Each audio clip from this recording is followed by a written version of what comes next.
gang, gummy gang, gummy gang, gummy gang, gummy gang, gummy gang, gummy gang, gummy gang, gummy gang.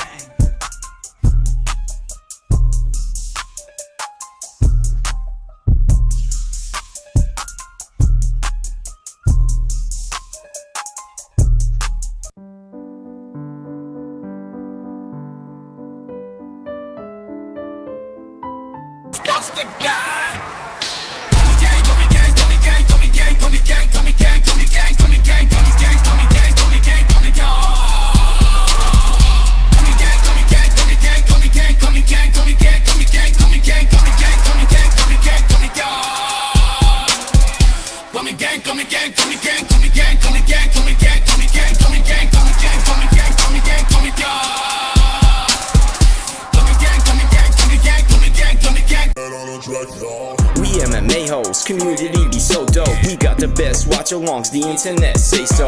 Who you gonna pick now, the over or the under? Chris will give his picks out, and I don't trust no other. Main card or the prelims, it don't really matter. UFC fight nights and pay-per-views on a platter. So hoes and omoplatas, blood nose and split bananas, thug rolls and empanadas, big bowls of marijuana. Gummy gang, gummy gang, gummy gang. I need 2 joints to hang in the homie Craig gang. I'm grinning ear to ear, amped up, showing things. It's time to watch the fights, beast mode, watch them bang.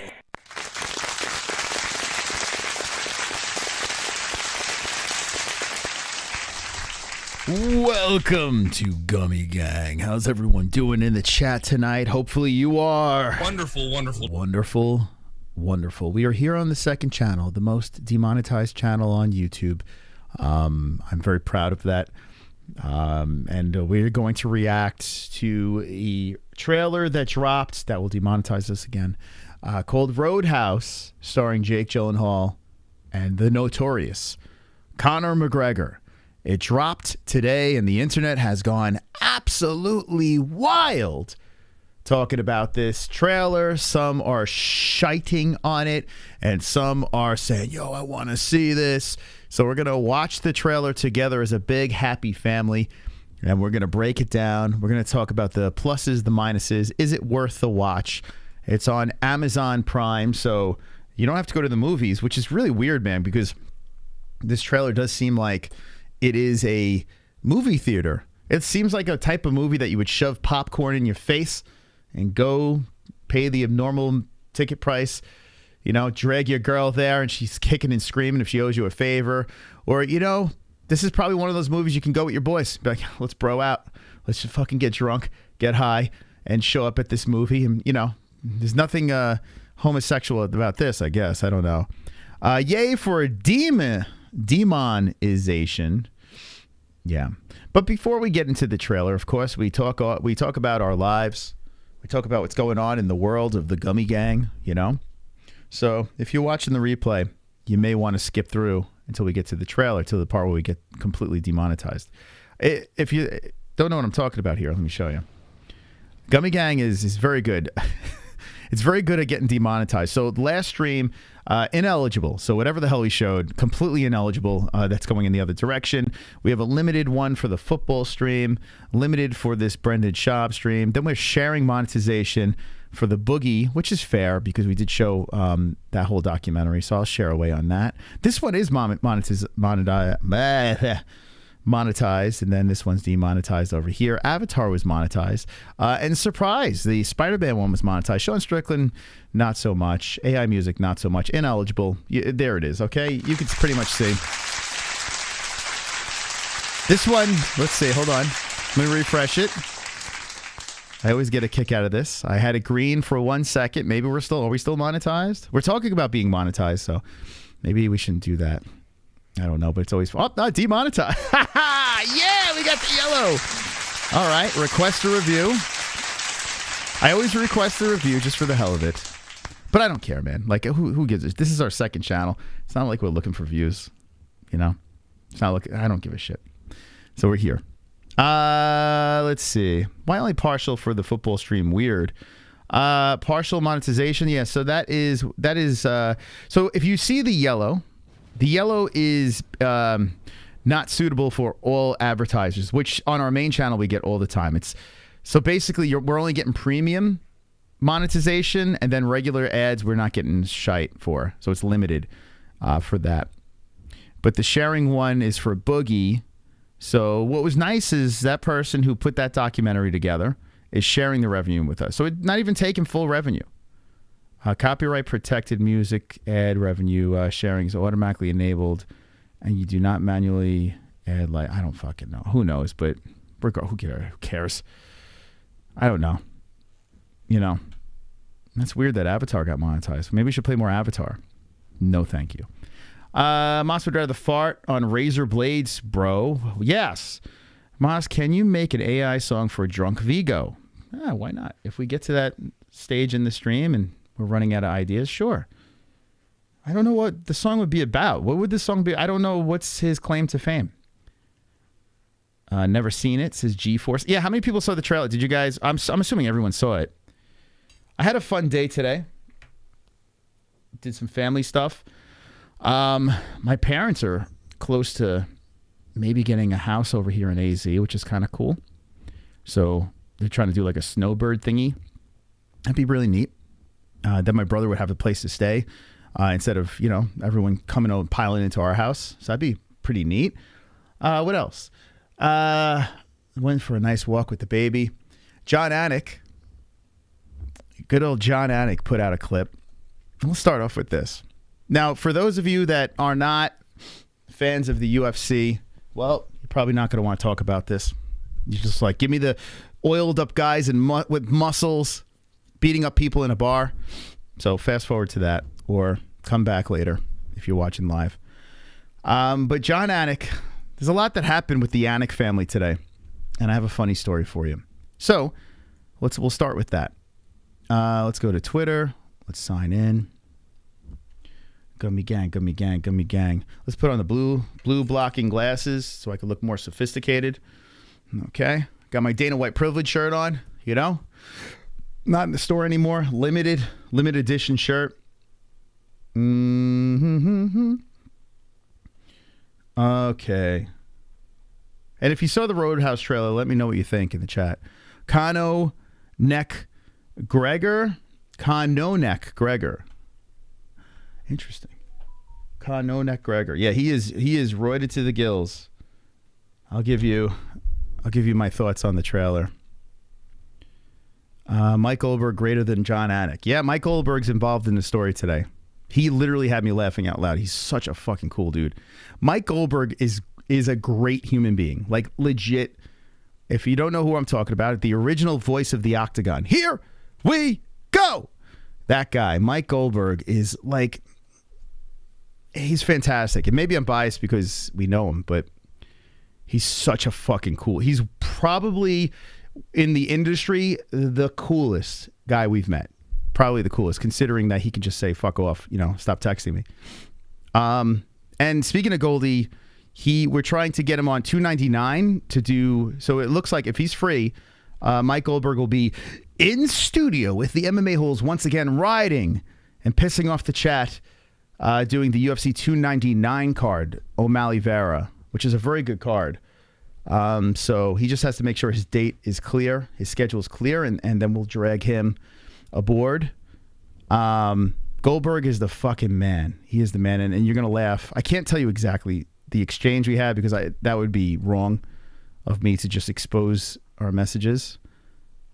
It's just not right. But I'll give you the gist. So, give me a second here. So John Anik, he makes me laugh. I don't get John Anik. I don't understand. Like, you kind of won, right? Now, for those who don't know, John Anik is the voice of the Octagon now. And he does a good job. Like, there's really not much of a job. I mean, he has a job, don't get me wrong, but it's not like what Goldie used to do. It used to be Mike Goldberg, Joe Rogan. It was a two-man team, and Goldberg was doing, you know, a little bit more heavy lifting, whereas John Anik, he doesn't really have to do much. He doesn't have to say much. He's got two other people yapping most of the time, and he always go, nice hook by so-and-so. Good body shot. That's it. That's it. There's no play-by-play, blow-by-blow commentary. One, it's on TV, and two, you have two other people that actually have competed, or if you're Joe Rogan, he's just Joe Rogan, right? That are just yapping over you. So it's not John Anik's fault. You know, John Anik is actually very good what he does. And I have no problems with John Anik. In fact, his brother follows us on Twitter and just followed us today on Instagram. So what Anik? What's John's brother's name? I forgot. Jason? What's John Anik's twin brother's name? I don't remember. John Anik's boring as fuck. Yeah, I mean, listen, John Anik is by the number commentary, right? Da, da, da, da, da.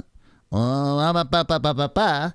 Ba, ba, ba, ba, ba, ba. You know, that's what it sounds like. It's the same ba, ba, ba, ba, ba, ba.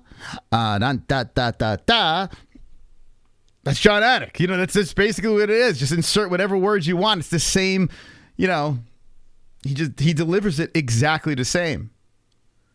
You know, whereas Goldie had the catchphrases, and maybe Goldie was a little over the top theatrics, you know. He wanted to make sure he hit his lines, you know.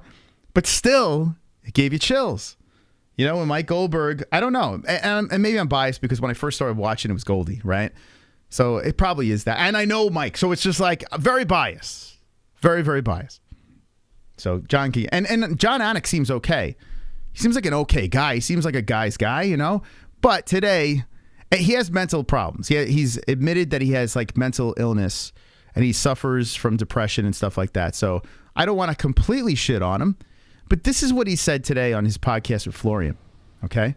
And by the way, I was actually on his brother's podcast today. I jumped on his little game with Bilal Muhammad. He acted like he met me for the first time again. No, you, Jason Anik. You know who I am. Stop it. You follow me, for fuck's sake. And then he followed me again today. So thank you for the follow. I appreciate that. Again, on Instagram. So I'm cool with the Aniks. All these commentators are so generic, nothing original, not funny at all. It's true. Well, I mean, their job isn't to be funny. I think Goldberg was kind of unintentionally funny, right? Never cared for Anik, to be honest. Yeah, listen. He's very generic, so which makes him very good as a commentator, right? As a play-by-play guy, because he's not overshadowing the sport. Whereas Mike Goldberg, sometimes his call is bigger than actually what's going on in the fight, right? Which you kind of don't want, right? Like if you're the UFC, you want the fighters to shine. But Mike Goldberg, he had a bigger than life personality, and it is all over. You know, when he's yelling out into the mic, we all get hyped. But Mike wanted to hit the landing, you know? That's what I love about him. John Anik, not so much. He tries, you know, and screams, but they're all screaming at the same time, and, you know, he kind of gets lost in the shuffle. All right, so here's what John said today, and it kind of took me off. It kind of put me back. The first person I texted was Goldie. In fact, the text I sent to Goldie was, hey, what are you doing for UFC 299? And then I followed it up, hey, if you can't make it, here's a video of John Anik crying. That's exactly the text I sent to him.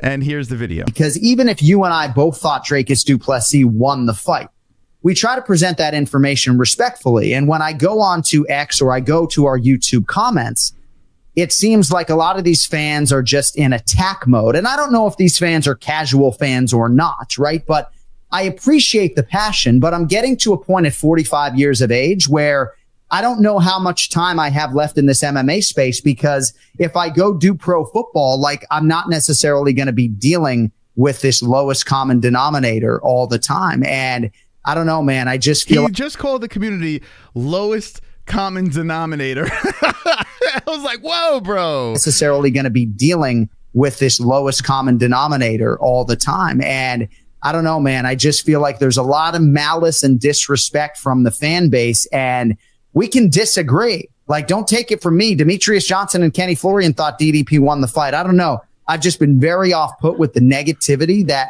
has permeated my feed since Saturday night, and I'm just not sure how much longer I have in this space, honestly. Yeah, listen, man. Okay.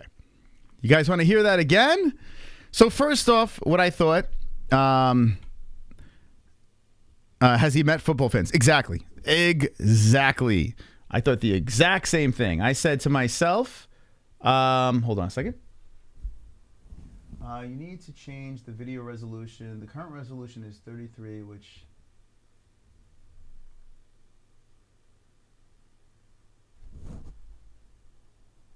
The expector video resolution is 2560. Oh, wow. I should write this down. Huh. Interesting. Hold on a second. Let me write something down real quick. I just caught something that I never caught before. Give me a second. I'll get to my. I'll make fun of him in a second. Give me a second. All right, so I got it on 3. This is nerd shit. Hold on, 36. I got my nerd glasses on to 3360 by 1600. Okay, that's change the video resolution. The current resolution is 3360 by 1600. He says change it to 2560 560. I wish I could do this now to 1440. Interesting. Okay. I might be doing something later on. All right. Anyway, sorry about that. Something popped up, and this could be one of the issues I was having when my stream shut down the other day. Okay. Anyway, sorry. So John Anik is basically saying, I should leave the football space. I mean, see, the UFC space, because the fans are very toxic, and maybe I should just take my talents to the football world, which is a massively bigger audience. Team sports fans are literally ride or die with their teams. They literally are born with a decision. Like you come to this earth and you say, this is my football team. And you're supposed to stay with that football team. And you ride or die. Say if you're a Lions fan, you've never seen a Super Bowl, you stay with that team. You're ride or die. Whether they win, they lose, you are stuck with that team. That's that. In MMA, you can flip back and forth and do whatever the hell you want. Even if you like a fighter, next week some other fighter's fighting, and you could just jump on that fighter or jump off, whatever. It doesn't matter. But in team sports is a whole different thing. Like, you have to ride or die with your teams. And if you don't, you're not a real team sports fan. I'm sorry. I might be pissing people off, but I think I'm going to write a book about that.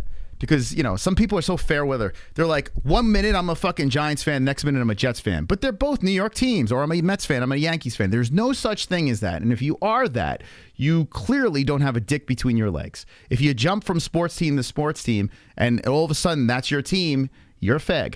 I hate to say it. You could be sucking a dick. It's possible. Nothing wrong with that, but you could possibly be homosexual. And in this space of fans, okay, like look at Sonosi. He's a Bills fan. He ride or dies. They fucking don't win. They do so good every year, and then boom, they choke. But he sticks with his team, and that's very respectable. You do not have that in UFC, in the MMA world. You don't, because it's every week there's something new, different. It's one person. You're invested. You want to see that person win. Then you just get the fuck out. So he thinks he's going to go to a space where people are literally ride or die. He thinks MMA fans are bad. Listen, we're a toxic bunch, yes, but we fucking move on. We move on to the next week and hop on another dick and say, let's go. You know? It's over. That's it. It's all over. That's how we are. As MMA fans, we're fair weather. We just jump around. 1 minute with this fan, next minute with that fan. We're all like that. Okay? So he thinks he's going to go over to the NFL and it's going to be greener pastures. Is that the term? Let's play it again. Because even if you and I both thought Dracus du Plessis won the fight, we try to present that information respectfully. And when I go on to X or I go to our YouTube comments, it seems like a lot of these fans are just in attack mode. And I don't know if these fans are casual fans or not. Yes, it's because they're casual fans. That's what it is. There are a lot of casuals fans in every fucking sport. Every sport has them. Even team sports, we all have the casual fan that just likes to ride people, talk shit. Look at Damn Sausage. Damn Sausage is not a football fan. Yes, he talks the most shit. You know, like if my team loses, he's like all of a sudden a Cowboy fan. The Cowboys lose, he just falls off the face of the earth. He thinks it works that way. It doesn't work that way, right? But they're in every sport. Every sport has it. Fuck, that donation's scary. Why? I did this not too long ago. Goldie Mouse, DP is the best. Gigi, holds John. Thank you. Thank you. Hey, that was very nice of you. If you drop a super chat, you'll scare me and you'll have gummies going into doggy style. Thank you. What a nice donation. All right. Like I said before, Mike Goldberg, UFC 299. That is the event that we're looking to have him back on the stream. UFC 299, O'Malley versus Vera. And the reason why I chose that is because, honestly, O'Malley Vera, I think we're going to have a lot of views because no one's going to buy that pay-per-view, but it's going to be a lot of juice because it's a great card. You know, it's a really good card, but I do feel that everyone's going to be, you got a link. And what better place to go than to have Mike Goldberg and the MMA-HOLES double teaming it. So if he's free, Goldie will be with us in the booth for $2.99. Thank you. Thank you. Not John Anik. Well, maybe John Anik if he cries himself out of the UFC. Okay, so John Anik's crying.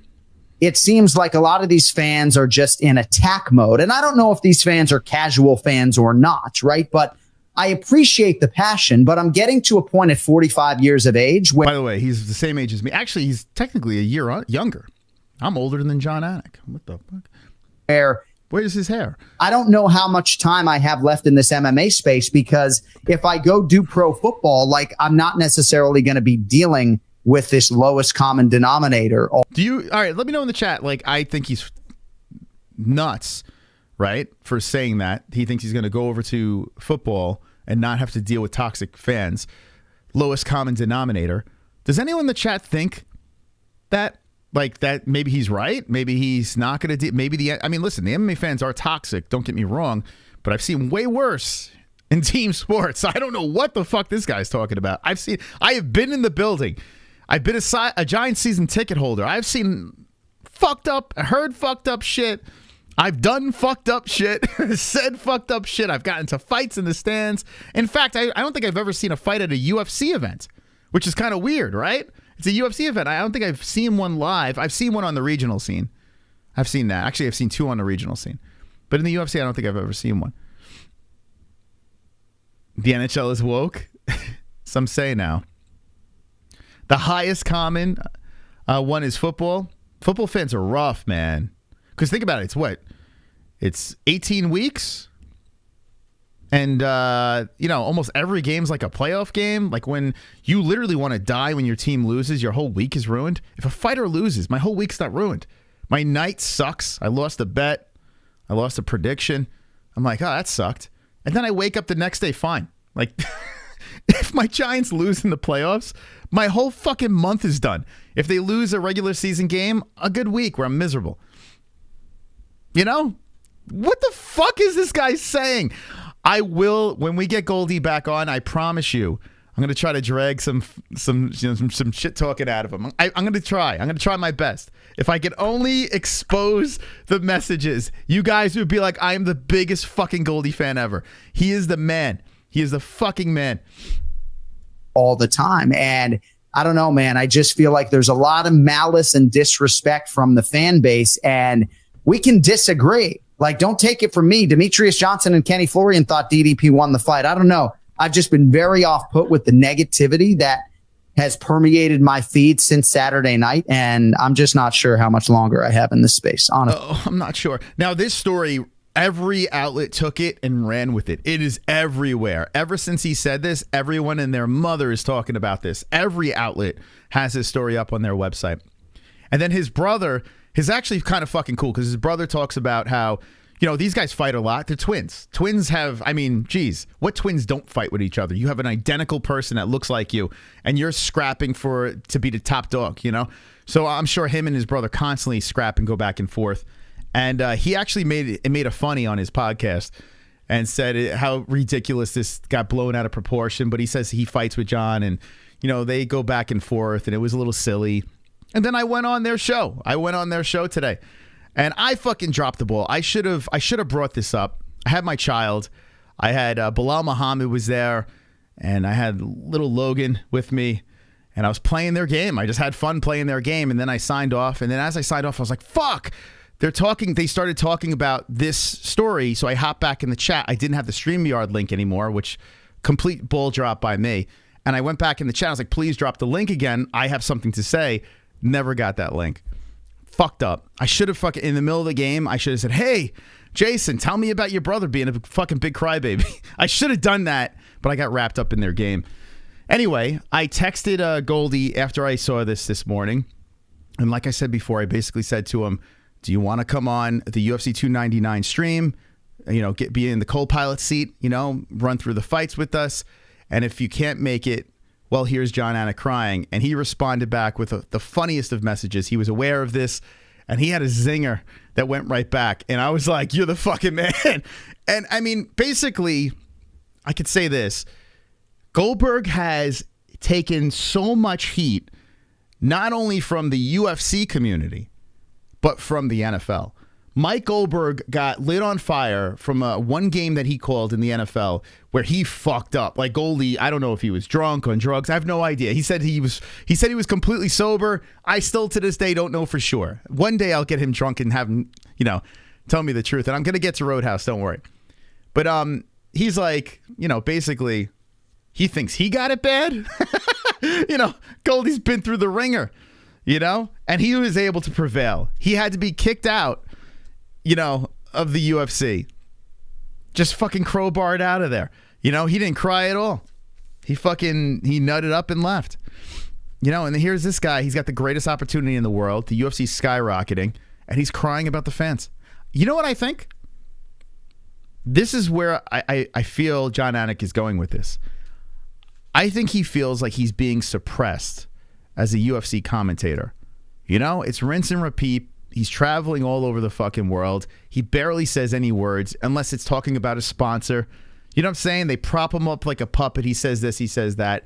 At least if you're calling the NFL, you're the head man. If you're the play-by-play guy, you're calling the shots, and then the colored commentator comes in and says a couple of little treats in between, but it goes back to the head man, the play-by-play guy. In the UFC, that used to be Goldie, and Rogan would just, chirp shit back and forth with him, but it would be Goldie. With Anik, it's not him. He's got two other guys that have big mouths that want to get their comments in, and Anik doesn't do shit. He sits cage side for fucking 8 hours, and it's like he's just, I don't know, he's just there. I have a feeling that Jon Anik's getting sick of it. I think that's what's going on. That's my guess. I don't think it's the toxic fan base. I think he's like, you know what? Maybe I should go to another sport where I'm more appreciated. Overall, not just the fans, but the company. I think that's my hunch here. Let me know what you think in the chat. Wonderful. We got the high score king. 299, possibly bigger than 300, so Goldie makes sense. Also UFC 300? We doing a thing? Vegas. Oz? When my dude. Also Anik is a joke. God, what a bitch, and Ben Davis is a bitch too. Crying and agreeing with the infection Lee. I will talk about Ben too. I will talk about Ben as well. Okay, Ben, by the way, is doing commentary for Sumo tonight. He's like I saw Michael Bisping was reacting to Sumo. And I was like, shit, I should have done that too. But apparently the Sumo in the States and Ben Davis is doing the commentary. Ben's killing it, but I'll talk about him as well. UFC 300, it could be a possibility. If my parents get a hold of this house, I might have a babysitter. UFC 300 could be realistic. I don't know. We'll see. We'll see what happens. If I can get a babysitter or something like that, I might just fucking hop in the car and meet up with you guys. I want to do it this year. I was thinking the end of the year, more likely. Like when they hit up Vegas towards the end of the year. I was thinking about something then. But 300's not impossible now. Definitely not impossible. As for Ben Davis, he is the one that posted this thing. And he says, y'all better not make fun of Jon Anik. Not make Jon Anik retire, man. And followed up with something like him being the GOAT, which I kind of laughed. He followed up, he says, Jon Anik is the best in the business by several country miles and evolved MMA play-by-play commentary. Y'all keep the GOAT happy, please. Ben Davis, who I'm actually friendly with. I got his phone number. We're cool. I don't think he's very happy about me not letting him come to our house to do a fight companion. I think that fucking pissed him off. I'm just going to say it. But, I mean, come on. I'm sorry. It just didn't happen. I didn't want to give you my address. I don't know. I think when I shot that down, I think he was insulted by that. Anyway, we're still cordial. We're still cool. There was no... I had one, back and forth with him, but that's squashed. And I had him on when we had Felony on. There's a little tension. I don't know what's going on.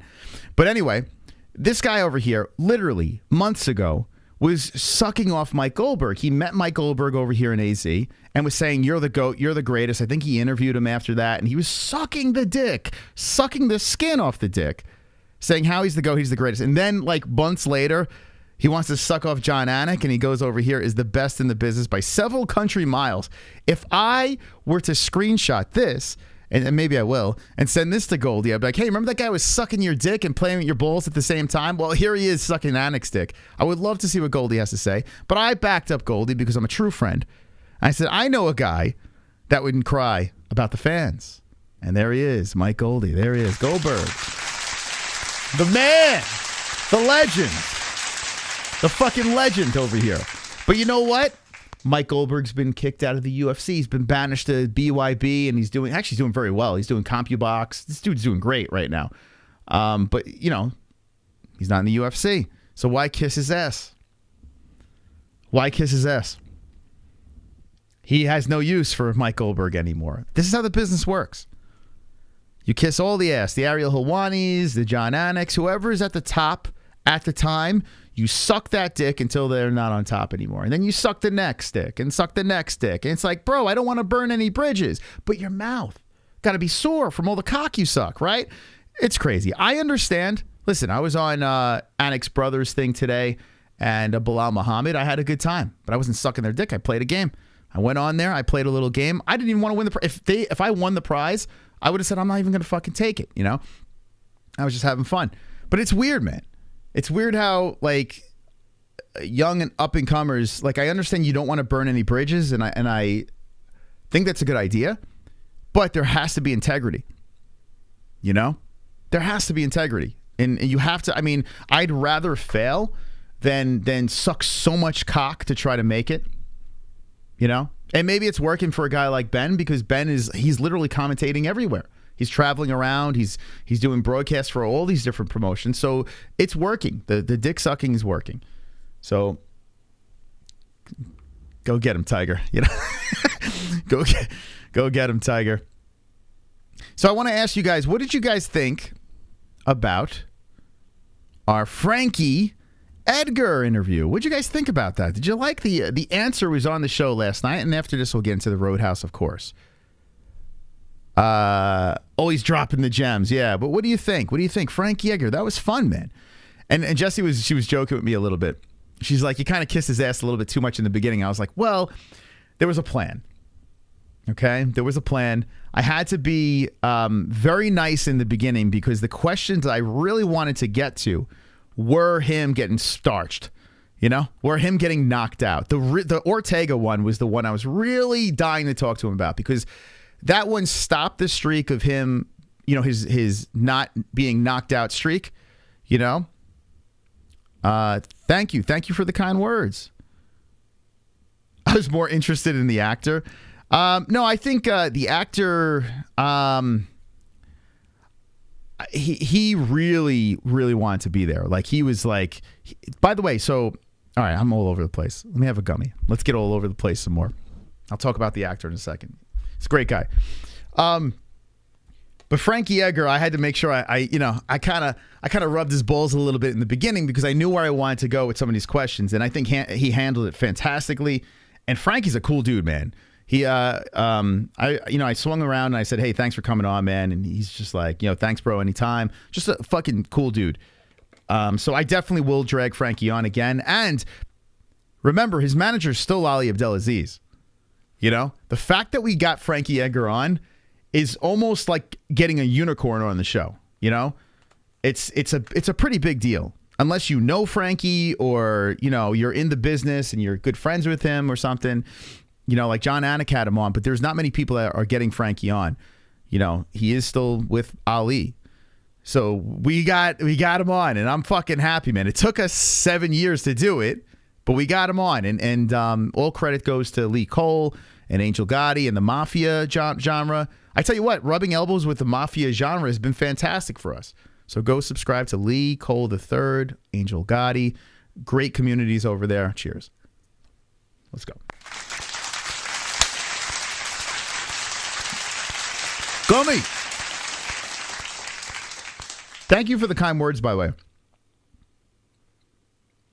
Ever shaved your balls on Gummy? No, not yet. Night's still young. It really means a lot. I fucked up. And I saw Sonosi said something about the time, and I never changed it. I scheduled it 2 days in advance, and I fucked up the time. Completely my fault. And then like 10 minutes before we were going to go live, I'm like, oh my God. So a lot of people thought the stream was later. A lot of people missed Frankie because they didn't know what time it was really supposed to be on. So I totally fucked it up. So if you have not hit the like on that stream, go hit the like or go back, put a comment in there, you know, let the stream play in the background, you know, while you're fucking washing your balls or something, taking a shit. I'd appreciate that. But I totally fucked it up. So it's not going to be the best viewed video, but I had a great time. I did. Top 5 interviews. All right. What's the other 4? No, I want to know. My ego wants to know the other 4. Actually, I would like to know the other 4 because I want to know what to put in your direction. Next week is going to be shit, man. I got 2 regional guys on that I'm doing favors for, and they're very nice guys. But I'm not going to do many of those. Most of the interviews moving forward will be a big name or nobody. That's where I'm going to move, but I will do here and there. I'll do some regional guys just to do favors. Be nice. Smiling Sam. Yeah, Sam's awesome. Yeah, who's my top? Let me think. Oh, Felony. I mean, come on. Felony Charles Bennett is fantastic. I would do Dustin. Yeah, Dustin would be cool. Like, I always thought he'd be a lame interview, but I think he's loosened up a little bit more. Oh, Mark Harley. Mark Harley's got to be number 1. I mean, look at the fucking views. What a shit show. Cody Durden's awesome. Yeah, Cody's another Ali Abdelaziz guy, right? I got to get Bilal. I don't know why. I know you guys don't like Bilal, but that dude, I'm telling you, that dude's got a fucking sense of humor. Oh, Ben Rothwell's awesome. Yeah, Ben's cool. So Mas, next side job movie? What side job movie? We talk about the actor. Oh, Matthew Klein Cater. We've been going back and forth. He's a fucking retard. Fuck that racist. I'm telling you right now, I promise you, Bilal does things or says things politically where I totally understand why you don't like him. I totally understand why you don't like how he fights. But I promise you, the dude, you go down any road, he'll roll with it. Like, that dude's got a fucking sense of humor. I will say that. You could say whatever you want about his fighting, his political beliefs. I get it. I totally get that. And I probably wouldn't be a fan at all, because I wasn't before. I used to make those fucking jokes about him being that terrorist puppet. But, you know, a couple of interactions I had with him, he's a funny dude, man. He's actually kind of cool. But I get it. I get why people don't like him. Moreno? I think Moreno would be horrible. Brendan Moreno? Dude, that'd be a terrible interview. I'm sound like I'm Chinese. But no, man, what the fuck? That'd be a horrible interview. I mean, I would interview him, but that would be a fucking mess. He'd just be laughing all the time, and it would just be so weird. His eyes would be, he's like the fucking Mexican Gilbert Godfrey. If you get Sean Strickland would be good. Yeah. I think I'll get him eventually. I do think I'll get him. He shitted on white people and his politics. I never let political beliefs. I can't judge people by that, because if I did that, I would hate a lot of people. If I shun people for different political beliefs, I would hate a lot of people for sure. I would literally be an angry motherfucker, and I would have no one on the show. You know what I'm saying? So I can't do that. I can't hold you for your politics. I can't. I mean, I just can't do it. I don't, I have my beliefs, and if I let that determine who I'm going to talk to or hang out or root for, it would be miserable. Mentioning him being racist as a reason. I mean, I don't know, because think about it. Look, Colby Covington, like he throws things out there, calls people racist and this and that. And, sometimes Colby's saying things that aren't completely true, And how is, I mean, oh man, I can't believe you got me defending Bilal. Oh, it kills me, man. His best friend is John Anik's brother. He's white. Like, that's like his best boy. That's his boy. Does he not know that John Anik's brother is white? Does he think he's like fucking from Palestine? Palestinian, I should say. Bryce would be good, yeah. Like Ariel said, he'll never have Bryce on because of his political beliefs. Like, could you imagine fucking up your program to not have someone on because of political? It's silly. You got to have some thick skin in this game to be a public. Yeah, you do. You have to. Yeah, like John Anik, man. Like before, I don't understand how all of a sudden he can't handle this shit. Yeah. Yeah, isn't he Jewish? Is John Anik? I think he is Jewish, right? Oh my God. I think he is. I think Anik is Jew. He's a Jew, no? Bilal's best boy is a Jew. So how the fuck is he racist? Dude, that's hilarious. If that's true, I mean, I don't know. He seems, I mean, if I had to guess, I would say he's Jewish. Right, Mike Goldberg? Yeah. Oh, that's fucking funny, man. I think he's a Jew. He looks very Jewy. I'm sorry. He's got Jew in him. There's Jew hidden in there. There's Jew in there. I'm sorry. I'm with Kainoto on this one. Jew Anik. Yeah, but I'm not gonna judge people. Like there are things people say that do turn me off. Like Jake Shields, for instance. I never followed up with him, not because of his political beliefs. It's because he's shoving it so far down everyone's throats and just putting up horrible things on X that I don't want to see. So I unfollowed him, and it's like I can't believe Jake Shields. Like, bro, stop it, man. People get so wrapped up in politics. It's ridiculous. Would you want Merab? I did interview Merab and Kendall. I did. Wait, I have that interview. Merab and Kendall. I have an interview on Instagram of Merab, Dvalishvili, and Kendall. Like after they fucked, I had him on our. Yeah, I had him on. I think I could get Merab back on because there's a gentleman that's in the mob community that knows everyone at law. So I might be able to get Aljo back on. So I might pull the string, you know? The mob community's been great. They've been great.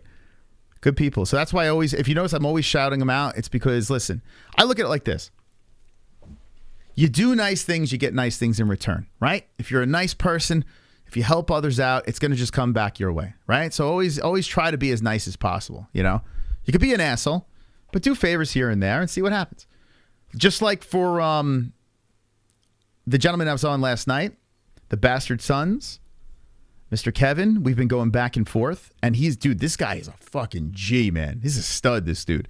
So I told him, I texted him afterwards, I was like, yo, give me a clip of the Bastard Sons. I'll put it on a mid-roll ad. I'm like, I want nothing in return. Just put me in your movie and put me in your sequel. Put me and Jesse in Bastard Sons 2. Kill us. I don't care. Have Frankie Edgar hit me over the head with a bat. I'm in, you know, let's go. So now, you know, maybe we'll be in a sequel. We'll see. Do you want my review? Watch it first. I want everyone to watch the movie. I am not going to give, I gave kind of a review before, but I'm not going to do it anymore until you guys say you have watched the movie, and then I will give you a full review. I'll give it to you. But I'm not going to give it to you now because then you're not going to fucking watch it. You know? Or you go back a couple of streams and you'll find my review. Oh, did you watch Malicious? I want to see that. Fuck, Vince. So what did you watch on Amazon? So I chose tonight to stream with you guys, get demonetized, fucking watch this. Dude, what the fuck? I did not see it. You have a word for their racisms. It's Gentiles.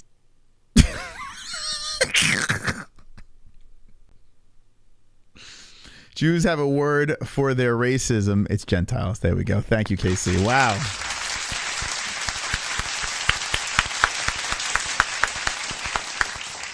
Thank you. You literally scared the fuck out of me. I got to lower that donation. It's too loud. It's going to give me a heart attack. Super chat's going to give me a heart attack. I don't know what's up with Brock. I saw you guys putting that Discord. So maybe what we'll do after Roadhouse, I'll dive down that rabbit hole. You don't like? You don't? She sounds like she's Italian. You don't like it? Vince McMahon forced a woman to have sex with Brock Lesnar so he would resign. So Lee Cole III, that guy that has a YouTube channel does in the mob genre, his brother had a big lawsuit against WWE back in the day, and he's passed, and apparently he was like sexually molested or some shit like that. He actually had a lawsuit. So if you want me to do a show about that, I'll bring this dude on, and he will peel back the layers of the WWE and how disgusting they are. I'm sure he has a lot to say. Actually, I probably could text him now. Yeah, Lee Cole III. Or go to his channel and ask him. But what happened? Brock Lesnar? Is that true? Brock Lesnar was involved in sexual... Is that true? Is there... If you guys could put videos in the Discord, I'll look at that next. But we're gonna do a little Roadhouse. We're fired up. 80 people want to see me jerk off to Roadhouse. Amazon Prime is fine by me. I ain't boycotting shit. Yeah, who gives a fuck, man? I'm with you. I don't boycott shit, man. I don't know, like I wasn't a real big Bud Light guy, but I mean, if I like the beer, I'll drink it. I don't give a fuck. I don't know. Have you not seen the messages? No, I didn't see any of it. I didn't. I saw in Discord people putting it there, but I didn't read any of it. All right, let's go. Let's do Roadhouse. Let's go. All right, guys. Thank you. By the way, thank you, Sonosi. Thank you to the super chatters as well. Appreciate you guys. You guys are awesome. Netflix wants to go into the WWE. Wait, hold on a second. Hold on a sec. Wow, this doesn't look good with Goldie. It looks like Goldie's blowing someone. Goldie, what are you doing? What are you doing over there? Oh, someone stop him. Stop him immediately. He's oh, Goldie, please, no. Stop. Okay, Jesus Christ. The fuck? That was getting weird. Fuck, it looked like he was pleasuring someone. We're going to go to Roadhouse now, okay? Okay, let's react. Let's go. All right, so this will definitely get us demonetized, but it's okay. I don't know how these channels make a living showing trailers. I get fucking divine every time I do it. I get slammed, and then the video doesn't show up in certain countries. It's fucking annoying. Wonderful. We got the high score king. Missed it, but my top 5: Cody Durden, Felony, Jordan Wright, Action Man, and then Frankie Edgar. Regardless, I've seen enough of his social media, interviews and fighting to tell me I will never like Belal. But that's me. Other with Belal views I'm friend with. I guarantee if I have Belal on, which is he's a little tough to get a hold of, but I guarantee if I have him on, I will make you guys like him. I fucking guarantee I could pull a personality out of that man, that big head of his. I fucking guarantee it. I could turn it around for you. I think the problem is this with fighters. It's who is interviewing them. You know, like, it's very robotic, and sometimes they make agreements beforehand to not ask specific questions. I think I can get it out of him. You know, I think we can go down some crazy rabbit holes because he doesn't have much of a filter. So I think he'd be pretty good. And dude got a serious sense of humor. He's a funny guy. It's just, you know, I've had Aljo on twice, but I think I could now because there's a gentleman from the mob community that said he could link us up again. So I think I could. So he says Cody Durden, Felony, Jordan Levitt, you mean, right? Not Jordan Wright. Jordan Levitt. Jordan Levitt's good. Two of the most interesting, Action Man, because I had that one interview with, I think it was the last actual interview with Chris Curtis, is the one where he says he hates everybody. And it's so funny. Hold on, let me see if I can pull that up before. This was the last time he came on the show, so this could be why. Like, when I say I can get people to say anything, check this out. Hold on. My mom actually called me up today and gave me a nice compliment. And she's my mom, so maybe she was just being nice. But she says she was complimenting how I interview people, and she said you can get people to open up other than other people that are interviewing. And I said I thank that to Howard Stern, my Lord and Savior Howard Stern, because that's what he was good at. And I just literally copy and pasted it. All right, here we go. Let's see. Where's Chris? This is pretty funny. Okay, here we go.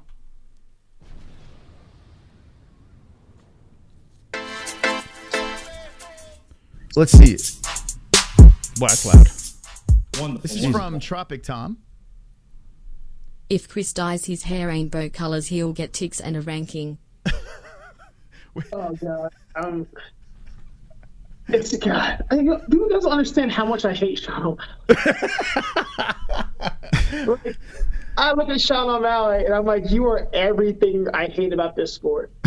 Like, absolutely everything. Like, I remember a time when people are like, your merit was based on like your fighting, and you fought the best guys and all that. I'm sorry, Datwin Kerr. He does not like Sean O'Malley. He's just not there. Okay. Oh, Ozzy Cat calling in. I got a funny story about that. Wonderful. Remind me after this. I got a funny story about Ozzy Cat. Moss, I want to go on record and say Patrick Swayze was the man. The poor guy suffered dearly and was stricken down by cancer. And now this rapist, Potato Nose, Midget killer finds a way to dig up poor Patrick and kill him again. Only Conor. Hashtag free Brock. Thank you. Thank you. We're listening to a little vintage Chris Curtis here. And now, like, you're getting your, like, fucking rainbow hair and letting, like, you know, this kind of pedophile tattoo his initials on you. Like, shit's weird, man. Like, he represents everything I hate, and oh my God. Hold on, I got something for you over here. Here he is, Sean O'Malley. Welcome to Sweet. Oh my God, Sweet Sweat. Oh my boy. Here he is, Sean O'Malley. There was a look that he had on at the media scrum. Very interesting. He looked to me like a homosexual Howard Stern. I don't know if you saw. Oh yeah, he looks. Hold on a second. It's like Howard Stern and Camel and Carrot Top had like a fucking weird orgy, and like that was all that was left in the sheets. Was like. Yeah, I was like, what? So I bait people into thinking they're just having a normal conversation with Joe Schmo. And I think they forget they're on air. I mean, I don't know. Going on here.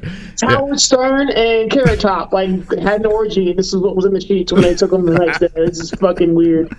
You know, I have to give him respect for how he's marketing himself. I do have to give him that, and the fact that he's probably a couple exits away and could beat my ass up. But you know, regardless of the fact, in the beginning when he came in from the Contender Series, the guy had no crazy hair. He had the McGregor-esque tattoos. But he had the knockout, and it was kind of cool. And then all of a sudden, he gets in the UFC, and then he's got that weird situation where he's laying on the mat, and Joe Rogan's interviewing him, this shit over here. And it was just, I don't know, it was just a series of things that happened that just made him more and more unlikable. Like, do you remember when he was doing this? Yeah, I genuinely... I had everything queued up to shit on Sean O'Malley. I was like, I had everything ready to fucking bury Chris Curtis. This is why he doesn't come back on. I hate Sean O'Malley. This is the fight he lost but didn't lose. Mm-hmm. Yeah, like, wasn't it if his opponent didn't... What was it? If they didn't go for the takedown, he literally would have just collapsed, but they just went for a takedown and Sean wound up winning? I don't know. I try to ignore Sean O'Malley as much as possible. He's in that list, like that category with Kayla Harrison, where I just try to think about him. Well, I noticed that Sean Strickland now, it seems like he's made amends with Kayla. I don't. I didn't even ask. I care so little about Kayla Harrison, I didn't even ask. Well, I got to ask you now. Wait, so what is your thing with Kayla? I didn't know that you had a thing with her. I just think she's terrible. I think she's terrible, and I think they keep like it's like nothing about it. I think dude, this is like one of the most goated segments on our show, man. Good for Sonosi bringing up Chris Curtis. This fucking guy is the man. Fucking terrible. So he cries about everyone, but when he cries in the right direction, it's fantastic. What did she do? Like, all right, she looks like Woody Harrelson. Is it her look? Is it how she fights? First of all, I am not convinced that's not Woody Harrelson. Like, I've never seen them together. I want to be on the Man Dance podcast. They need to get me a seat. Get me in there. I'll fucking stir every pot. I will stir every fucking pot. Get me on the Man Dance with these two fucking guys. I would have a blast. I'm not convinced it's not. But more importantly, it's just she's so manufactured. The same shit with O'Malley. They're just manufactured hype, and I fucking hate it. It's just like, okay, like what? So I'm trying to think of more people now we can piss off. So what do you think about, oh shit, there's so many personalities coming into the UFC. Who's another person that comes to mind that you just can't stand? I hate most people. Like, I come from a long line of haters. I hate most people. It's probably a lot, man. Like, it's probably... I don't even follow fighting the way I used to because I think the sport's become stupid. Like, it's so fucking stupid, and, like, Conor McGregor ruined it for everybody. Like, GSP ruined the sport for a long time, then it fixed itself. Then Conor McGregor ruined the sport again. And, like, now we're still in the McGregor, like, aftershocks era, and I'm just like, I don't even really, like, follow anything because everybody wants to be... I hate Masvidal. I can't stand him either. I'm with you on that one. I met the guy, nice guy, but yeah, is it not annoying now or what? It's so, I hate Masvidal. I really do hate Masvidal. I don't think anyone likes Dominic Cruz. That's kind of like, like low hanging fruit. He just slides Dominic Cruz in there and calls him low hanging fruit, bro, man. Oh my God. It's amazing. What about Ian Gary? Someone throws Ian Gary out there. See, I was ahead of my time, friends. I was ahead of my time. Gary, that. Now, what's great about this, see, if people fucking ever watched our shows, they would, this would be clipped to be all over the fucking place, but no one watches. This is funny because he went to Ian Gary's defense. In fact, he deleted Twitter because of how toxic everything was, and it was all around that Ian Gary stuff. He literally deleted his Twitter. So this is going to be interesting. I don't remember his answer. How can people say he's so good when he's struggled? Like, oh God, I hate Ian Gary. I wonder if he remembers saying I hate Ian Gary. Do you think he remembers that? Because he was literally just defending him not that long ago. People say he's so good when he's struggled. Like, oh God, I hate Ian Gary. I want to play. Hold on. Where's the clip? I got to fucking play this. I mean, I had everything set up. I knew he was going to go. Now, shortly after this, when I reached out for another, I spoke to him. I did a show where me and Jesse were arguing. He was in bed. I called him up. We had him on during like a Fight Buddies. It was hilarious. And then I reached out to him again. I was like, "Hey, you want to come back on?" And he was like, "Listen, my management's telling me to shut the fuck up." He says, I can't be doing this. So he took a break from all interviews. And then he started doing interviews again. And we texted back and forth about movies and weird shit. And then I was just like, I don't know, man. I don't want to beg this guy to come back on, but he's a great fucking guest. He really is. I think Ian Gary might be special. So I'm kind of trying to cut him some slack here. I think there's something wrong with the guy. He delusionally thinks that he's as good of a talker as Conor and Chael Sonnen. He literally said that. He stumbles over every fucking time, give him a mic. He's just like confused. Now, this is when I hated Ian Gary too, and I still don't like him. But now that now it's not cool to hate Ian Gary. Do you understand? This is how I work. And this might be how Chris works too. There's a time and place where it's cool to shit on somebody, right? But when everyone starts shitting on them, it's like, they went mainstream. The joke went mainstream. We got to move on. It's now cool to go the other direction. That's how I work. That's how I operate, okay? So I'm like, and I feel like he practiced this in a mirror, and it's still just not the way he thought it was. And like, I love when we fought in New York together. He's like, "Oh, we're for Takeover Part 2, yeah." And he waited for applause, it didn't come, and I was like, "Oh, that's awesome." That's almost as bad as Jessica I. I think this needs to be a reoccurring sentiment. Go ahead. You remember Believe she tried to get going, and what Jessica I did? Wait, what was that? I can't go in, and you're like, no one's. Maybe I'll just send him this clip and be like, bro, why are we not making this a regular thing? Dead silent. And Joe Rogan just had the biggest shit-eating grin on his face. Like, ooh. Maybe once a month, like Chris just rattles off everyone he hates that month. I think, and don't even ask him any questions. I'm going to pitch that to him. All right, guys, I'm going to do this. I'm going to send him this, and I'm like, bro, this was fucking gold. I want you to come on and say who you hate. Will your management let that happen? Because I think his management team squashed him coming back on. I don't know. There's so many moments like that where I feel like I can't say it because they would all whoop my ass, but you could say it because what are they going to do? Show up at the gym and like who cares? Like you could literally say, yeah. Do you ever feel like you might burn a bridge? I guess you don't care, right? Like it doesn't matter. Like it's better to just speak your mind, right? Who am I going to burn a bridge with? Ian Gary? He's not here to take part. He's here to take over. What could I ever need from Ian Gary? I got to say this. The funniest thing that happened with Ian Gary, he makes his UFC debut. Ian Gary, we're never having you on the show, but he makes his debut with herpes. Did you see this? Like I literally... Yeah.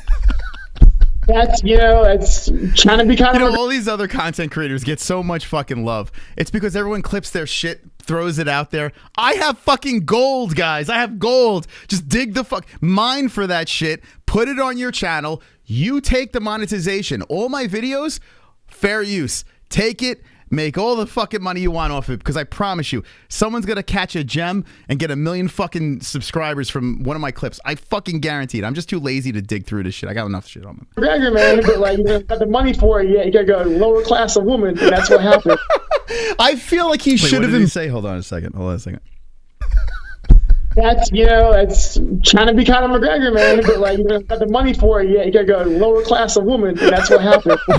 I feel like he should have embraced the herpes. Like I feel like he's acting like it's not there. And how does the media members not say, Ian, can you tell me what's going on with your lip? That shit on your lip got some shit on his lip.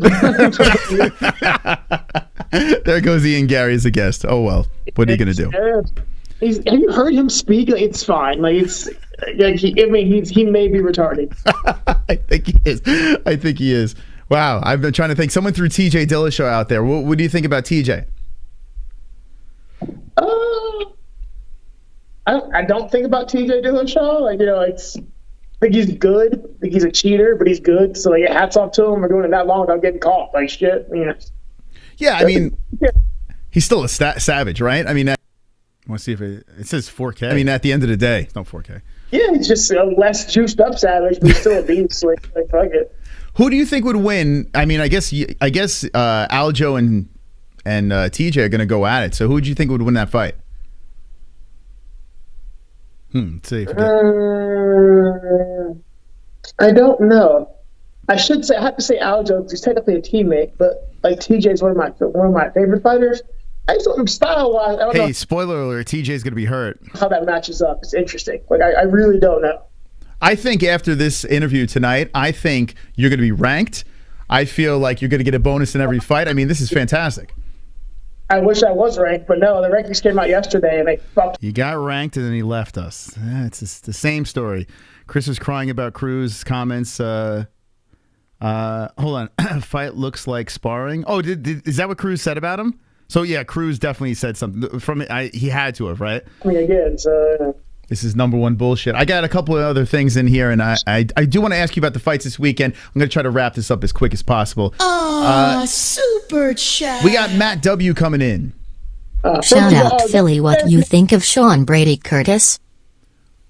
What I think of Sean Brady? Oh God! So I hated Sean Brady for the longest because when Sean Brady fought for CFFC, he was their champion. And how do you hate Sean Brady? He seems like a nice guy. I mean, I don't know. Do you guys hate Sean Brady? Hate him for losing to Bilal or something? I don't know. We'll get to it in a second here. Wonderful. I'm on the edge of my seat. What an interview. Affirmative action man. Look at him wearing glasses, trying to look credit-worthy. That's almost as funny as a Chinese guy walking into a liquor store asking the clerk for Magnum condoms. Come on, man. Thank you, Kainoto. By the way, after I'm finished with this, I'm going down memory lane over here. I miss Chris, you know. But we're going to do Roadhouse, and we're going to get all gay watching it. They would always post shit like, no one wants to fight Sean Brady, blah, blah, blah. So I'd immediately go post, I will fight Sean Brady. And then they delete my message. Hold on, let me hit the like on this. I'm number 75. There we go. And this happened for years. So we were on like CES, CFFC, and LFA, or like the ARC or whatever, like there's 3 shows. And I was trying to collect all the belts, and like Sean Brady had one of them, and they would never allow me to fight Sean Brady. They would be like, "Oh, we can't find an opponent," and I'd be like, "I'll fight him. I'll fight him." They would delete my comments. I don't remember that. So like, I still don't like Sean Brady. I don't remember that. Do you guys remember that? I don't remember that story. Wow. And I need to let it go because, like, you know, he's not making the matching, but like, I feel like there was some bitchness involved there. But like, fuck Sean Brady. Wow, that's interesting. They would post that shit. I'd fucking do shit, and then they would delete my comment. I'm like, I'll fight him. And, send me a contract, delete my comment. Back to no one will step up to fight Sean Brady. I'm like, are you fucking kidding me? Oh, it happened for forever. It drove me insane. That seems like a typical regional scene thing. They always protect certain fighters and stuff like that. I believe that. Like, it's such a hatred, like unique hatred for Sean Brady. Who does he have for MVP versus Sperry? Hoping for a double knockout? What would be the most satisfying double knockout for Chris? Dude, This is great, by the way. I do remember this. This is fantastic. Oh my God. I don't like MVP. I think he's one of the biggest can crushers in modern sports. But even more than MVP, I fucking hate Mike Perry. Like, me and Mike Perry don't get along at all. Like, there's like legitimate beef. Fuck Mike Perry. They literally don't like each other. I almost want to, like, part of me almost wants to root for MVP, but like I can't because I hate him too. But I hate Mike Perry more, so I'm like torn. So I'm hoping like maybe they both throw a punch and the ring explodes at the same time, and it's like it takes them. I don't know. Oh my God. Maybe I'm crazy, but when they made this fight, I'm like, there is no possible way Mike Perry wins. Like, I don't know. Maybe I'm so wrong on that. Nuts, but I feel like, am I off on this? I mean, I feel like MVP is going to kill him. He's just gonna get beat up. MVP's gonna beat the shit out of him because boy, we were both wrong on that one, huh?